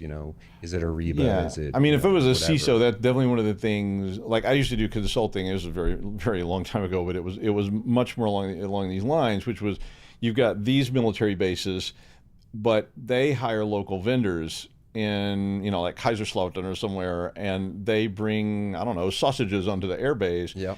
Well, those vendors never were perceived as a threat. They're just a bunch of local guys with trucks, and they bring sausage on the airbase. Okay, that's fine. But today and later after 9/11, there was a lot of movement towards we need to vet these guys. We need to know who they are. And a lot of those companies just kind of folded up because it wasn't because they were doing anything bad. It was just like, if the CISO, I would really like to be seeing that threat surface, with all those vendors and going, oh, there's a problem over here with that guy. Oh, yeah. And that company was compromised last week and they're tied into our entire data structure and things like that. Yeah, and oftentimes that, there'll be kind of an unwitting, threat to your organization. Absolutely. So they could be compromised, and the external visibility that we provide will identify that. But that organization might not be so proactive in telling their customers that, hey, we've got a major issue over here. But you basically we know about that. So that's where I think that Intel supports that third-party vendor supplier risk mitigation. And I think that's one of the biggest threat vectors there is. Right now, because even if I'm a superhuman company and I've really locked everything down, I still have to let people in and out the door, and I don't want to, but I have to because I can't. It's not 1975, and I can't roll all my own software and everything here. Yeah. So I've got people plugging in. Many people, plugging in. It's almost like it drills down to like individuals. Yeah. Just you look at your house and you go, is my oven spying on me? Guess what? It's wanting to connect to the internet every day. And I literally see it because, I actually track what traffic's on my home network. And I'm like, why does that thing it's trying to ping something in China. I'm like, no, you can't. I don't care what you want to do. I'm not letting you do that. But I think we're getting there. Like even to small vendors. Yeah, even the small vendors. And then those small vendors are playing a critical role in the business of some very large corporations. I can go back to the end of 2017. I can tell you there's a very specific Eastern European actor that we were engaged with, and he was selling access to SolarWinds. And you know what happened? I 2020, that story, that came out. And he was a very sophisticated threat actor. He was doing a lot of interesting and sophisticated stuff. Well, that's a third-party issue for a lot of people. A lot. So it's a massive problem. Yeah. Well, I think this is a very important area to be in, so I'm glad you're there. I appreciate it. I was great to get to talk to you. But thanks, Jason, for joining us today. If you want to find out more about Intel 471, please visit securityweekly.com/Intel471BH. For all our other Black Hat 2025 coverage by CyberRisk Alliance, please visit securityweekly.com/BlackHat. Thanks again, Jason, and stick around because we have more content coming to you right away. So fast, the chair won't even have a chance to cool off here at Black Hat 2025.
Hello, security world. Welcome back to BlackHat 2025. We're here recording live from the CyberRiskTV Studios at Mandalay Bay in Las Vegas. I am Jackie McGuire.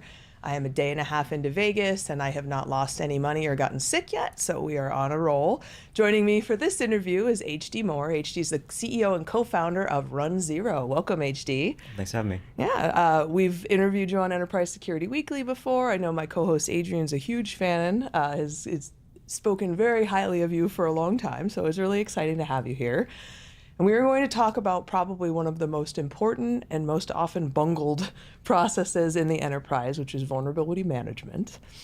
So let's start with, what is the state of vulnerability management? So let's generalize, I guess, mid-market customers, because they're usually a good poster child for what's going right and wrong. What are you seeing in terms of what's going right? Let's start with what's going wrong. So why are we still doing such a terrible job managing vulnerabilities? I mean, short version is the tools haven't improved, and actually they've gotten worse for the last 20 years. So if you look at like the two core things that vulnerability management tool is supposed to do is like find all your stuff, use both authenticated and unauthenticated discoveries to identify vulnerabilities.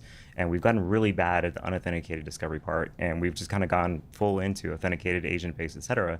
So now what folks have is a list of vulnerabilities that are like outdated, missing patches on half of their assets and almost nothing on the other half of their assets. And so folks get this giant pile of vulnerabilities and they say, well, which one's the most important? In reality, they don't even see half of them, and then they over-rotate on the other half of them where they do have agent-based data. Yeah. So this is, you said it's gotten worse over time. Is it a data volume problem? Is it so I wrote, it used to be just like we had a network and a firewall, and if you keep people out, you're good. And now we have remote work, we have vendors, contractors, everybody's growing through partnerships and technical alliances. So is it a sheer data volume problem? Is it, we were just talking before we started recording about retail therapy, we just have too many tools, or what is the issue? It's a lot. It's that folks, generally customers can't tell the difference between a product that works and a product that doesn't. They just buy the thing that's one of the top three and say, well, obviously it must work because it's one of these three things. Mm-hmm. The reality is those tools have been getting worse over the years. I mean, if you look at like how much of the R&D goes into unauthenticated discovery versus authenticated discovery, it's gone from like 90-10 to 10-90 over the years. Yeah. So almost nobody spends money on actual research anymore at the big vulnerability management companies. Instead, what happens is the analysts, everyone else are saying, you know what, instead of trying to improve your data or getting more accurate detections are commodities. Let's not worry about them. Let's just worry about filtering the stuff coming in, and then we'll show you the right ones to fix. We'll tell you what to mitigate first. Reality is you're still missing half your vulns to start with. So whatever you mitigate, you're still kind of missing in the other half of the field. Yeah, that's really interesting to think about. It's almost like if you're a bank only really looking at what the bank tellers are doing and not really worrying about what the people coming in and out of the bank are doing, which is arguably your more important people that are going to cause issues. So how do we start to address this? So what do you think is the right way to address vulnerability management? How did you go about it, founding runZero, and kind of what was the inflection point for you, and like there's a better way to do this? Sure thing. My background's offensive testing, right? So when you're doing an offensive test, you typically don't have a credential to start with. Like you have to kind of like get whatever data you're going to get to by hook or crook to determine what something is to break into it.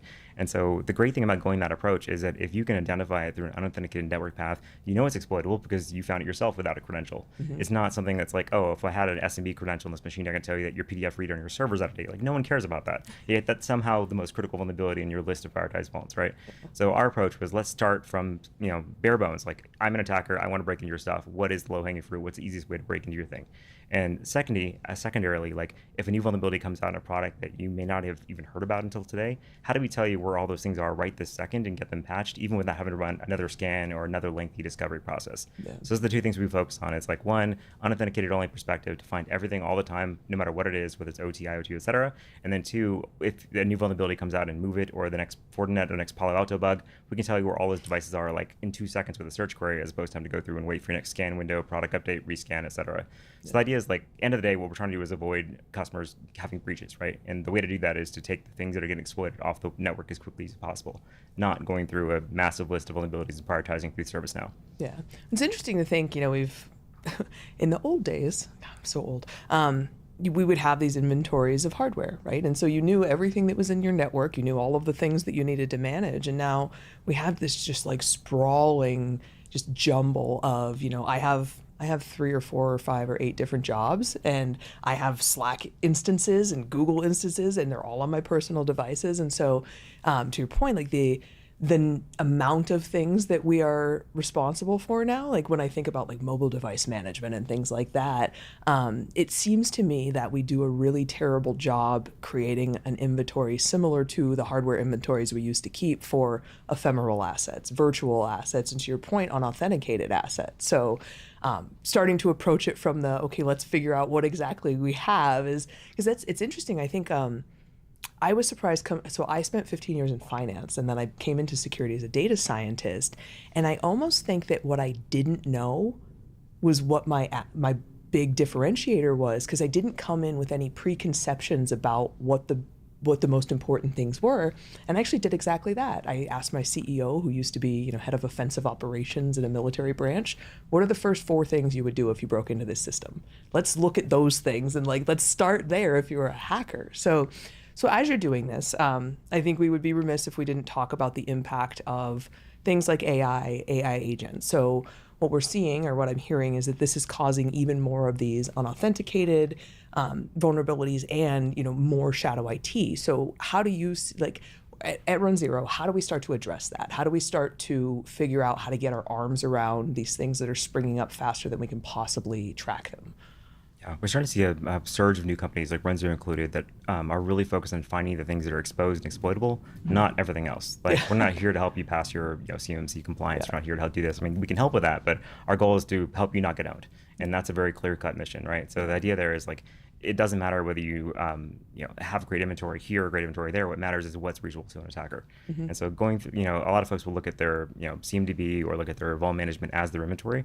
But again, if that's the only lens you look through, well, you don't see everything else. You don't see your HVAC, you don't see your building access control, you don't see your offsite devices. So it's just one of those challenges where you really need kind of a little bit of everything. You need the unauthenticated full-on network exposure, but then you also need the integrations to tell you about all the other things that you can't measure directly through the network. But yeah, it's definitely more of a visibility management. End of the day, especially if you're mid-market, you can't afford to buy 30 tools. You can maybe afford to buy a couple. And if those tools only tell you about half your assets, you're only going to know that you have half those assets. Yeah. So, I mean, what you're saying is that it doesn't really do a lot of good to put a full security system and cameras in your house if your garage keypad is 1, 2, 3, 4. And no one's going to watch the video, and it only covers the part of your building, right? So it's one of those challenges where we've really been focusing on the wrong things. Yeah. We usually use those things for response, not and that's all the other thing that is to your point, we have 10,000 untriaged alerts in our SIM, and we're only going to go look at some of them if something's on fire, and those alerts correspond to the thing that's on fire. Yeah, that's the hard part. You can't just bury people in vulnerability alerts and say, go fix these millions of things. You have to say, which of those millions of things, as vendors, we need to be more responsible for what work we put onto the customers. Yeah. So our entire goal at runZero is we don't want to give you 1 million vulnerabilities. We want to give you maybe 3 findings. And those 3 findings should be things you should probably care about right this second. And if you don't agree with us, we'll show you all the reasons why we think you should agree with us. But at the end of the day, we want to give you a short list of things that actually will prevent a breach, not a giant laundry list of things that you can do better. Yeah. So you're a CEO. And I think one of the things that I've been focused on for the last year is how we enable CISOs to be better C-level executives, in that how do we enable them to understand how to tie what they're doing to revenue, how to tie what they're doing to cost savings, and how to message the very important work they're doing and the resources they need to their executive team. So if I'm a CISO and I'm okay, yes, we probably need runZero because I know that we're not doing vulnerability management well. How would you explain to a CEO, they're in 5th grade, what vulnerability management is and how the way runZero manages it is different and why that's important? I guess from a much higher level, because this is a CEO doesn't know what vulnerability management is, right? Yeah. A quick version, you spent $4 million in tools, you still got breached last week, and you got breached through one of your security appliances by a security vendor. So what does it tell you about the world? It means you're not buying, the security appliances are not by security companies anymore. They're by computer companies who sell you a security product. But if you look at the mandate report for 2024, the top 4 initial access vectors were all security vendor appliances. It was Palo Alto, Fortinet, Avanti. Those are the most common ways into an environment. And so if you're putting all your money into buying one of those systems, you're not really stopping the breach, you're actually enabling the breaches in those cases. So you need to kind of take a step backward and say, what are people actually breaking into? How are they actually getting into the environment? And spending ungodly amounts of money throwing inventory into ServiceNow is not going to get you there. What's going to get you there is keeping a very clear eye on where your exposures are and what things are actually being exploited. Yeah. So I guess the higher level message is we can only manage so much in a day, and we can never really do everything. So this is going to help us figure out what the most important things to do are, because we know that technology is advancing faster than our security teams can keep up, and unfortunately we just can't double our security team, so we need to start prioritizing the most important risks, right? Yeah, and these are not like made up risks. These are risks where we see the exploitation happening with hours, minutes, days, or even weeks before the vulnerability is known to everybody, right? Yeah. If you look at like one of the big Cisco vulnerabilities for the iOS XE vulnerability a couple years ago, all 140,000 devices were compromised and backdoored by the time the vendor even told people about it, and then there's still no patch for a month. Yeah. And so we're in a situation where we're typically starting weeks behind the attackers when we first learned about it, Yeah. let alone, you can't throw that into your queue and say, well, we'll do that next month during our maintenance window. Yeah. You're not going to get there. Yeah. Well, you had mentioned like some of the big breaches, like Move It and things like that. And I think there's an inherent trust with some of these tools. And I think one of the things we've seen over the last several years is that attackers are now focusing on weaponizing that trust. And so like I'm talking to Cloudflare tomorrow. I think about this crazy where people were using like the link wrapping services to wrap malware and things like that by compromising accounts. And so what have you seen? So from a customer outcome standpoint, how does this change how your security teams are able to interact with their enterprises and the outcomes that they're able to achieve? Yeah, sure thing. I mean, the starting version is we go into an organization and we say, here's the other half of your assets you didn't know about. And the IT team didn't know about it, the networking team didn't know about it, built-in control, no one had any idea these things were there in the first place. They go, crap, well, this kind of upends our entire program. Like, we don't have any resources on these things, we don't have anyone managing these things. What do we even do? And what types of assets are those usually? What are the most common unmanaged ones you find? It's typically everything it's either a vendor provided appliance, whether physical or virtual. Because the second you get a virtual appliance from a vendor, it just starts rotting away. Like the OS starts going out of date, the dependencies start getting out of date. And unless you're updating your virtual appliances daily, which no one does, and the vendors don't even push updates for them that quickly, they're just slowly getting more vulnerable every day, like any other appliance out there, right? Except for you don't have access to it. You can't control it. You can't log into it. You don't have visibility into it. So all the systems out there between the IoT, the hardware devices, the network appliances, your PAN routers, all that stuff, that's all stuff you have very little insight into the appliance. A really interesting example of that is SonicWall. So SonicWall appliances are very popular, yet there is no authenticated scanner plugin for any legacy vuln scanner for SonicWall. There's literally nothing you can do to determine whether a patch is installed in SonicWall besides looking for the actual exploitable vulnerability, and most vendors don't do that. Yeah. And so unless you're using one of two of I think 7 products right now, only detect SonicWall vulnerabilities and the rest don't. And so if you're not using one of those products that happens to be doing a check for that specific vulnerability, like you're not going to know your SonicWall is remotely exploitable. Yeah. It's just kind of a really strange world now where we have the haves and have-nots of visibility. Yeah. I think that's one of the things that's crazy to me is that a lot of times companies end up getting breached through they get data exfiltrated they didn't even know they were sitting on because they don't have visibility. There's no observability, and I think I always talk about how we went through this kind of venture capital and private equity fueled proprietary data boom where they didn't want to invest in anybody that didn't have defensible IP. And defensible IP means you're just going to write a new data schema so that you can patent it, right? And so we ended up with this crazy just mosaic of crappy security tools with data formats that don't talk to each other. And I've seen that as millennials are coming into, so by the end of the decade, millennials will actually have more money to spend than anybody else in the enterprise. And they don't do that. They want collaboration. They won't deal with proprietary data formats. So I like to think that things are going to get better.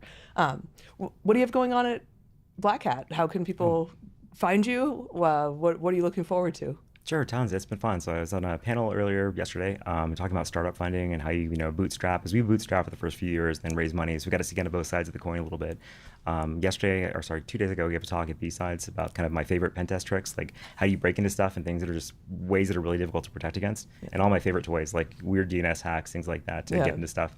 And then on Saturday, I'm giving a talk at the TDI Village, Dyna Initiative Village, talking about building communities with Nicole, the chairman of the board over there. We're doing a talk there. And then another session on SSH vulnerabilities from some of our recent research. That'll be on the afternoon of DEF CON on Saturday. Awesome. So a lot of work, a lot of fun. I still have, I have about 130,000 shells sitting in a giant text file at home. I need to go figure out which of those go to which vulnerabilities. And just managing all the 0 days is the hard part of the job. Yeah. Wow. I love that you're a co-founder and you're still like, yeah, I've got this I've got this data to go through. And I actually just shout out again the Diana Initiative. I went to their neurodivergent dinner on Monday night. They do phenomenal work, so I'm really happy to hear that you're supporting that as well. I mean, they're fantastic. So we're Nicole and I have been chatting about how do you build a community, how do you get rid of trolls, how do you make sure it lives beyond you, like all that stuff. And my experience with the Metasploit community, her experience with Diana Initiative, has been a really great kind of collaborative talk. And I should have mentioned that you helped build Metasploit. Oh yeah, that's my background. So doing that 15 years. HD is the Metasploit guy. So it's nice not doing that now, but it's also a lot of experience building communities around that, and a lot of the parallels between open source communities also apply to, you know, things like the Diana Initiative, like big community organizations where you really want to have a mission-based outcome. Yeah, that's one of the things I love about security. Well, HD, thank you so much for joining us. I'm sure we'll have you on again. Again, we're big fans of runZero. Appreciate it. Thank you guys joining our. You know what? It is a long morning, and I think my coffee's wearing off. To find out more about runZero, please visit us at securityweekly/runZeroBH. And for the rest of our coverage from BlackHat, both live and streaming, you can from the CyberRiskTV Studios, you can visit us at securityweekly.com/BlackHat. Thanks again, HD, for joining us. Stay tuned. We'll be back in just a few minutes with more live coverage. Thanks, everybody.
Welcome back to BlackHat 2025.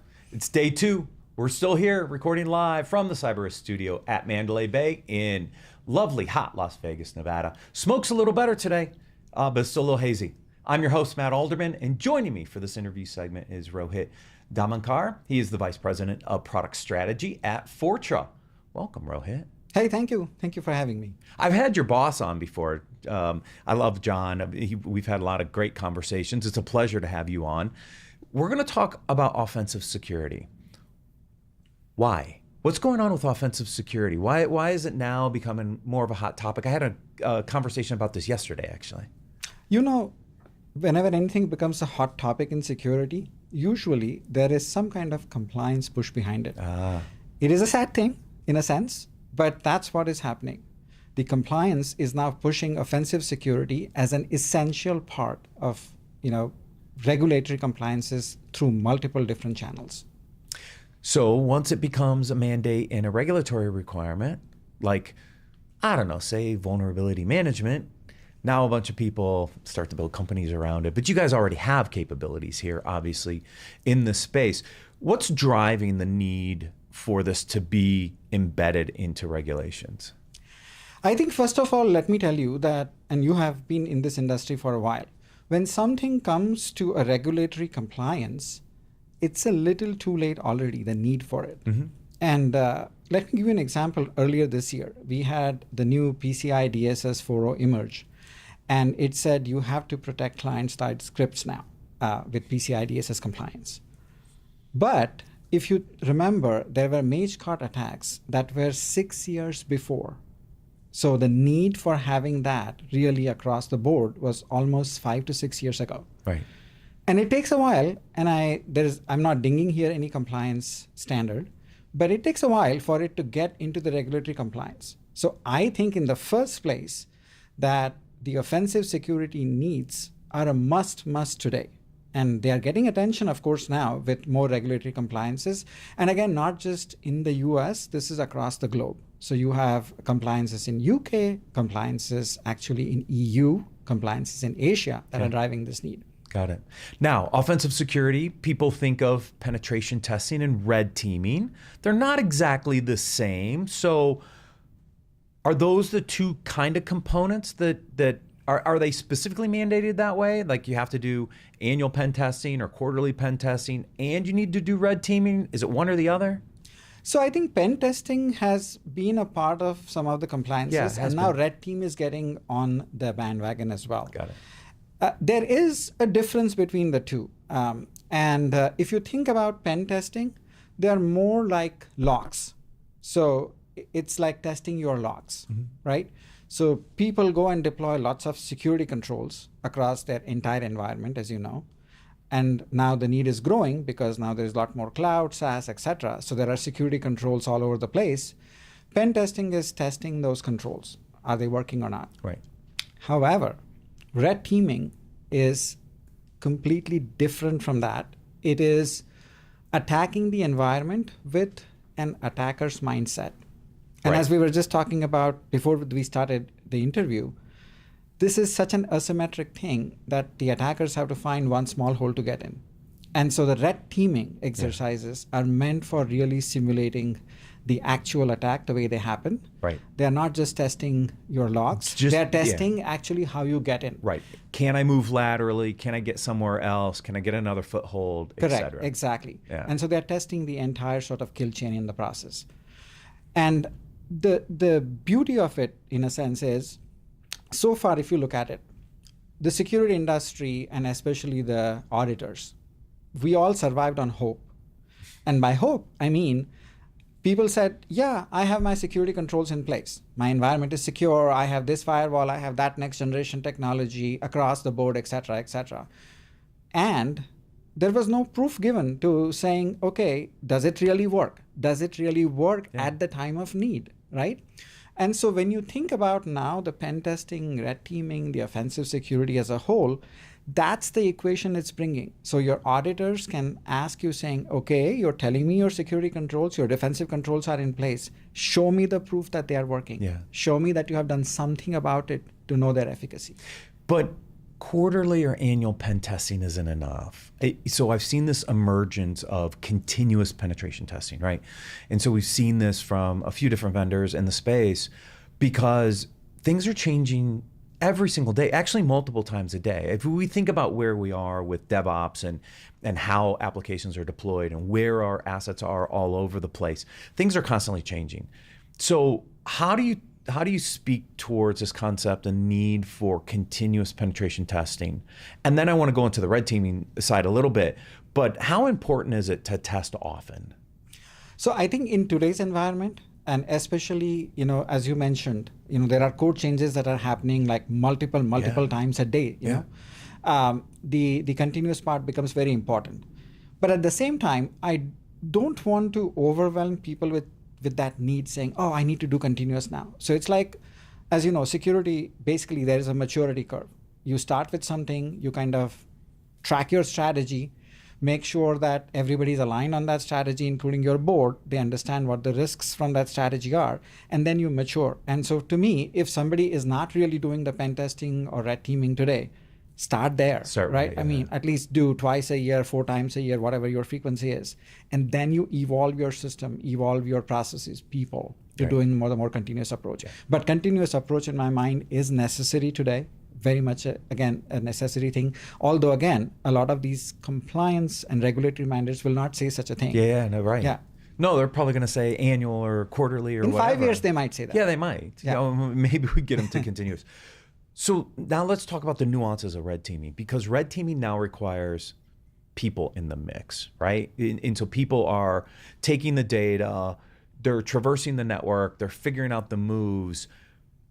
That gets a little more resource intensive to do, and therefore probably gets a little harder when it comes to continuous red teaming, doesn't it? Because you probably can't afford all those resources to constantly be red teaming the entire environment. So what are the strategies you see around frequency and scope for red teaming? So I think I would say that in terms of red teaming, you're correct. You do need that expertise for breaking into the environments to try to figure out all the paths that are open and then kind of bring that to light. However, again, these are also your skilled resources. Highly skilled resources. These are not available, for every organization. So again, to me, you saw one of them walk out the door before this interview. HD Moore was in that chair right before you. Yes, absolutely. I said hi to him. So exactly. You don't have HD Moores, running around. Right. So again, here to me, it's a question of strategy, right? What you do is you figure out what your organization capabilities are, what your aspirations are. Not everyone is going to want to become a house of red teaming experts. Okay. Right. Yeah. And so that's where you go out and outsource that need. And you make a plan for it. You say, okay, I'm going to outsource this kind of a need. These are my requirements. This is what I expect out of the company doing it.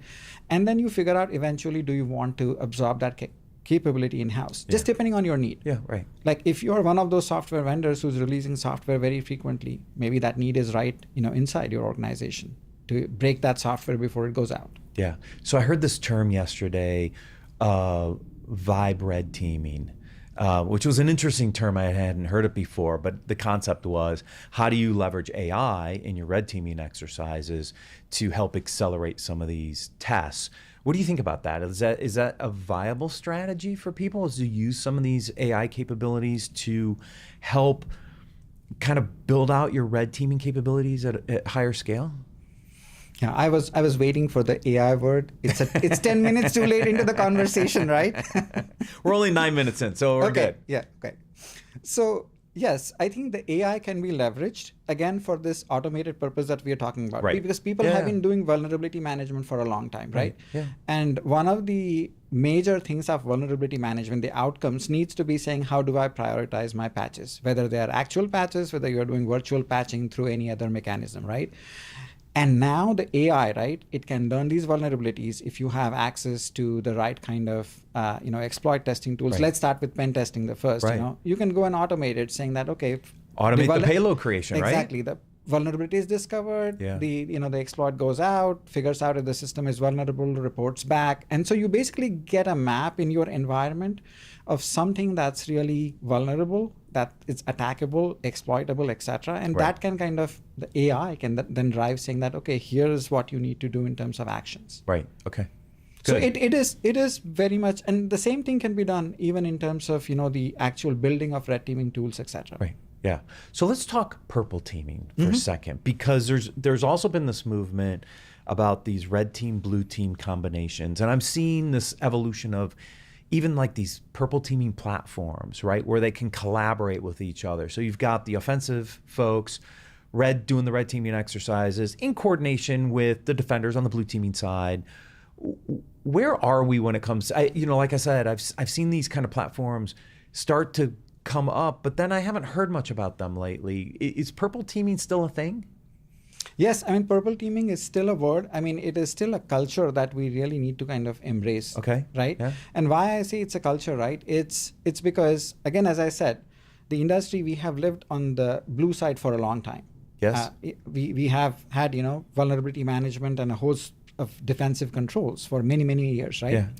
So this concept takes that and says, okay, hey, somebody go and really attack me, really look at my controls, test their efficacy, test how all other ways you can get into the environment, right? And there needs to be that collaboration between the two, a constant collaboration, saying, hey, you know what, I was able to get in this way. How do we kind of, stop that? Right. So that dance is what's labeled today under the purple color, red Right. plus blue together. Yeah. And that needs to be, again, it need not be an internal capability. Right. You can kind of, think of providers of Yeah. red teaming. And my advice there would be to kind of treat them as your partners, treat them as internal part of your organization so that you have that stronger collaboration. And that's what would give the purple culture which is needed. So if I'm looking to build out an offensive capability and look for red teaming, and I don't have the resources to do it, I can look for providers to do that. Would they bring then some sort of purple teaming platform that would be leveraged as part of coordinating the activities between your defense team and the service team? Do they bring their own kind of platform to bear on that front? Yeah, I think everybody is different again here. Some of them actually are using tools. Some of them will have platforms so that you have access to results and things like that later. There are also breach and attack simulation platforms in the market, right? Yeah. That's also, to me, another example of similar kind of an activity. Right. I tend to kind of go with less number of acronyms. Yeah. So like there is red teaming, pen testing, breach and attack Gartner's starting to go to simulation. 4-letter acronyms now. So now we got CNAP and CTEM, and so they're going. They're moving away from TLAs. They're going to 4-letter acronyms now. Yeah. Sure. And there are many. Yes, there are. Now, let's flip that question, right? Okay. I build a red teaming set of capabilities in-house. Now I should probably bring in my own platform to help, from a purple teaming perspective, working with my defensive teams. Is that the right strategy for people who are building their own red teaming capabilities? I would say so. I think a platform, what I think of platform is more like a utilitarian tool that facilitates collaboration, that facilitates workflows. Yeah. So like when I find something out of my red teaming exercise, how do I easily communicate it to the blue team, right? Blue team, for actions and stuff like that. So to me, that is where the platform plays a role. I mean, I guess you could still get bridge. your PDF report and scroll through the report and the findings, Or but that's AI, or apply AI to that. Oh yeah, why not? I'll just send the PDF to ChatGPT and let it just create a bunch of tickets in Jira for me or Correct, something. Right? exactly. Yeah. Okay. So it can take any different forms. Okay. But the main goal here is organizations really need to think about their offensive security strategies, because now regulations are starting to force this. And if you haven't thought about building an offensive security strategy, now's the time. Absolutely. Perfect. Rohit, thank you so much for joining us. Thank you. If anybody wants to learn more, please visit securityweekly.com/FortraBH. For all BlackHat 2025 coverage, please visit securityweekly.com/BlackHat. Rohit, thank you again. Thank you, Mike. Hey, stay tuned. We're going to do the daily wrap up for day 2.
Welcome back. It's the end of our day 2 here at BlackHat 2025. We're going to do our daily wrap-up. Mr. Doug White, Dr. Doug White, actually, if I should get it correct. Well, you know how upset I get when you don't call me by my proper title. Exactly. Well, speaking of proper titles, when you're walking the show floor and somebody calls you Matthew, they have no idea who I am because only my mother called me Matthew when she was angry with me. Okay, so people reading badges just don't assume that's what they go by.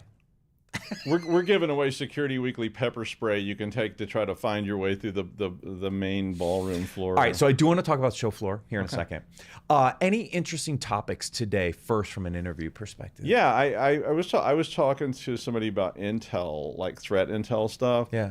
And I'm always very interested in threat intel because this was one of those areas where none of us ever thought about this because it really wasn't a thing, I think. I mean, there was no organized crews working mainframe, operations, and they weren't connected. So there just wasn't any. I mean, the thing I was trained on was the KGB. Like KGB agents may approach you in bars, and I was like, if any person ever approached me in a bar, I would know they were KGB. Yeah. And nobody's ever approached me in a bar going, "Oh, moose and squirrel." I'm like, yeah, that's not going to happen. But we just didn't have that. And so talking about this modern sort of threat surface of it's a good idea to be starting to collect this kind of information. I thought it was a really interesting. That was. I mean, I've had really good interviews, but that one was when I need another hour here. It's funny because it ties into another couple sessions today that tie into this whole concept of CTEM, continuous threat and exposure management, right? And so Intel's part of that because the threat data tied to the vuln data, and we had 2 really interesting conversations about really the failures of vulnerability management up to this point, and why CTEM exists as a 4-letter acronym from Gartner. But it's going to be interesting to see how this plays out, right? And so just some really interesting, it was a hot topic at RSA Conference 2 around this whole CTEM thing. And so your threat, some of the vuln conversations kind of ties out a theme that I thought I would see. We didn't see it yesterday. We had a lot of AI conversations yesterday. Yeah. But we did see some of more kind of that mainstream CTEM stuff. So yeah, it was really good. Well, I'll mention AI in that same context because we were talking about agentic AI on both sides of that equation, meaning that if agentic AI is collecting intel on its own for good people, bad people, who knows, and other agentic AI is talking to that AI, that threat intel may just be dispersed over a really wide space really quickly. Fast. Yeah, like this could be just almost an instantaneous. The example I used was like some guy opens a port on the firewall in Singapore, and an agentic AI notices that port is open. Now open. And it's communicating to all. Yeah, and it is just it's selling its information to every agentic AI that says, hey, you got anything good? Yeah. And that includes good guys, bad guys, gray hats, or whatever you want to call all this stuff. Yeah. And it's terrifying because it would be so fast. To me, that response time that we see with companies trying to deal with patching. Yeah. We see that all the time where people, I ask people, like, what's your patch horizon? And they're like, I don't know, 6 to 8 months, and you're like, that you can't do that. No. And what's your threat response time? And how do you even know about these threats? And how long does it take you to learn about these threats? And, somebody's learning about these threats instantaneously. And so that was what that conversation was about, which I found to be quite interesting. I thought it was cool. It's very valid into some of the automation questions we were talking about yesterday, is how AI is being used on the offensive side by the attackers. And using things like vibe coding to produce code. They don't care if it's secure or not. That stuff can transfer around the world very, very quickly. And yet as defenders, if we're not using AI and figuring out how to keep up with them, we're going to continually fall behind. And we had the last interview of the day. He said, we're in a lopsided battle. The defenders are in a lopsided battle against the offenders. And AI is only creating more lopsidedness in this. And so I think everybody on the defensive side has to figure out how to effectively use artificial intelligence to defend itself. I think you're going to have to, because I think that stuff is just going to, and it may even become sort of, agnostic. Like these, if you have these AI components that just are amoral, they don't care, they don't have a concept of this is right, wrong, or indifferent, and they're just gathering data, and you're saying, well, we take advantage of these things to gather data. I mean, everybody's using it, and maybe that turns it into a wash at some point, and it's just like a vulnerability pops up, 900 million AIs notice it, report it to 900 million AIs, and 900 million more AIs go out and set up a mitigation, and it's all done so fast we don't even know it. Right, yeah. Or it's mitigated, virtually patch, whatever. Yeah. So, I mean, and I did have conversations, again, about sort of supply chain. You know, I was talking again about how the speed of which supply chain could be compromised by I'm using vibe coding or whatever, or even not vibe coding. Maybe I'm a very sophisticated programmer, but I'm using an AI and I embed something, or something gets embedded in my code, and I push that code commit, and it's dispersed around the world by not vibe coding it, but other AI that just grabs onto it and says, here's a great code snippet that would work in so many cases, and distributes it to thousands and thousands of devs who all go, wow, we need that. And they embed it, and the next thing you know, it would just be like the end of the world. It's like it'd be CrowdStrike on crack or something. On steroids. Yeah, on steroids. And crack. Yeah, maybe crack both. Steroids. I don't know what that is, but that sounds bad. It just shut down everything. Shut it all down. Or it expands your mind. All right, so I did go. You attempted to go to the floor today twice at the wrong time, and then I instinctively followed right behind you and hit the same wall of people coming out of the keynote, down that skinny little hallway, right past Border Grill, the restaurant everybody tries to rent out because it narrows there, into the exhibit hall. What I thought LA traffic was bad. Holy cow. I described it as a Chinese train station, which I hope doesn't offend anybody, because Chinese train stations, at least when I was in them, were very hectic and very, very crowded. Yeah. So nothing offensive. I don't mean any insult to the Chinese people.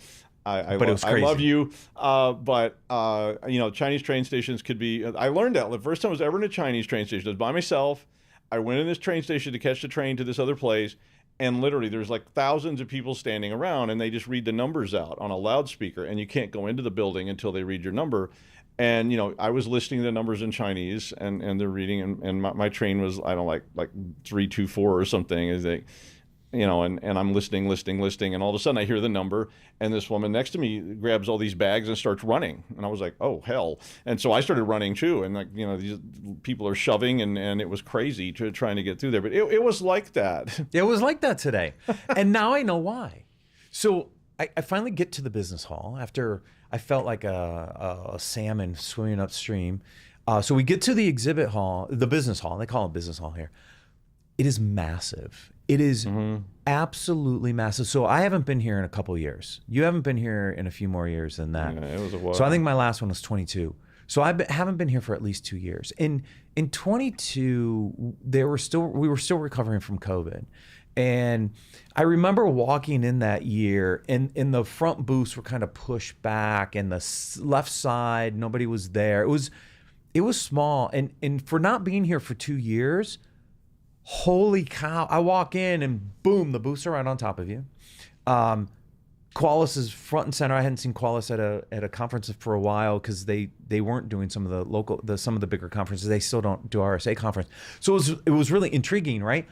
And then I said, okay, I'm going to go, because I always like to go to the outside, right? So I want to go find all the new stuff, right? So I go to the far right edge, and I go down the side, around the back, and it just keeps going. Wow. So you have Arsenal back there. You have the startup city area. You have all the theaters and stuff. They have an AI pavilion over there. So I'm in there maybe a half an hour. I'm down the side and across the back, and realize I'm not sure the easiest way to get out of this place. And so I started fishing my way back up towards the front to exit. So I have barely touched the floor. It's just absolutely massive. It's like the elements of casino design. I felt the same way at RSA, because I went down there and I was just completely helpless. Because RSA is kind of split, right? You have North and South Moscone, and then you have the stuff in the middle. Here, because I think the last time, like, the startup city was upstairs on the second level. It's all on the main floor now, and so it's really, really spread out.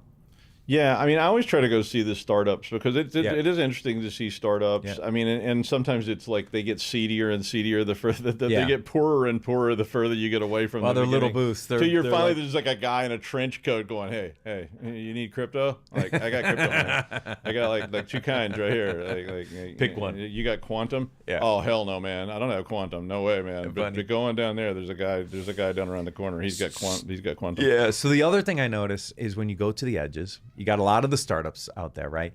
And they're desperate for leads. So like RSA conference, which I don't like this, is you got a lot of the marketing people standing in the walkways trying to get you to scan your badge. Like, here, do the scratch off, win this prize, get this thing. I just want to scan your badge. And I'm like, I just want to walk, right? And so now they're getting really, really smart. Hey, Matthew, how's it going? Oh, yeah, you don't know who I am. And I just kept going, right? So that's why I said that thing earlier, is because they're doing any kind of gimmicky trick to get you to come to the booth so they can scan your badge. Look, if I'm interested, I'm going to stop. And so I love to just peruse because I know so many of these vendors through all the work we've done over the years. I'm looking for the new guys and I'm looking for the new messaging. I want to see who's doing some really innovative stuff. And trust me, if you've got something I'm interested in, I'm going to stop. I'm going to take notes. I'm going to ask questions. Yeah. But don't like. I have try a to ribbon accost me. a guy gave me that says no purchasing power that you can put on your badge. And I was also thinking, That's so awesome. I had a cat, and we used to go to this emergency vet, and they would read the cat's names out on the loudspeaker when they were calling you back. And my cat's name was Dr. George Rimaschitis. That was what was on his card. And so they would have to read that out. And they were like, Dr. George Rimaschitis.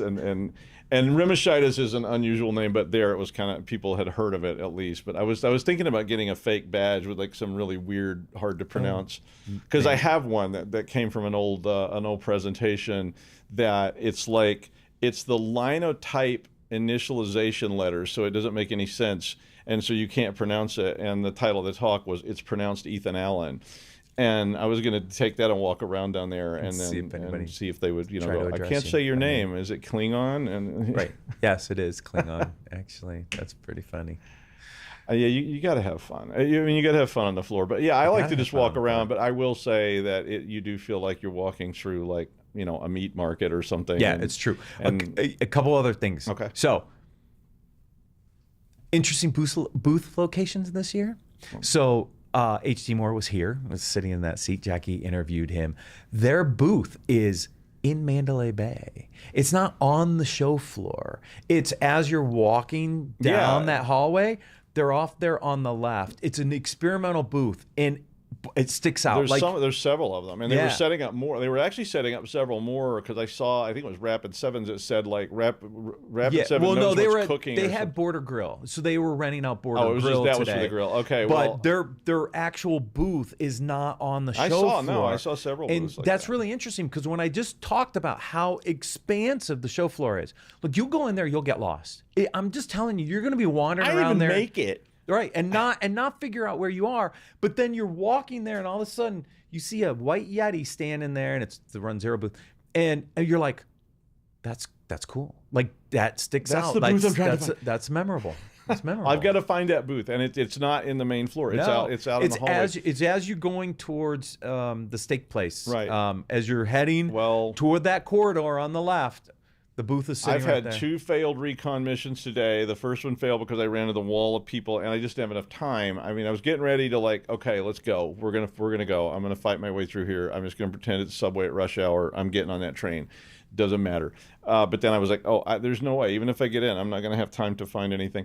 And then I went a second time and realized I forgot my badge, and there's no way they were going to let me on the floor without my badge, no matter. That is I don't have so that true. kind of charisma. No, you do not have I need that you, kind of, Aaron. You do not have that kind of power. And then I went up to the second floor, which used to have the startup city. It's just so dark reading's up there, and the media stuff is up there, which we're all media, so we can get access there. And then on the third floor, they have these podcast pods, which is where I'm going next to do some more recordings. But yeah, everything's down on the first floor now, and yeah, it was very, very interesting. No, well, experience. it was very chaotic. It reminded me of like pre-COVID DEF CON kind pre-COVID. of stuff, just Pre-COVID. swarms of people. Yeah. Although my timing was bad because I went down there. I didn't know because I didn't have a schedule, and I was just running down there between interviews, and it was like, oh yeah, that was the keynote just let out, and there was like 800 million people standing around trying to get into the floor because that just ended. So I am going to try again. We're going to breach the barricades and sing some songs from Les Mis on the way down there. And Well, we're wrapped up for the day, so you have no excuse now. You can get back there. Thank you, everyone, for tuning in today.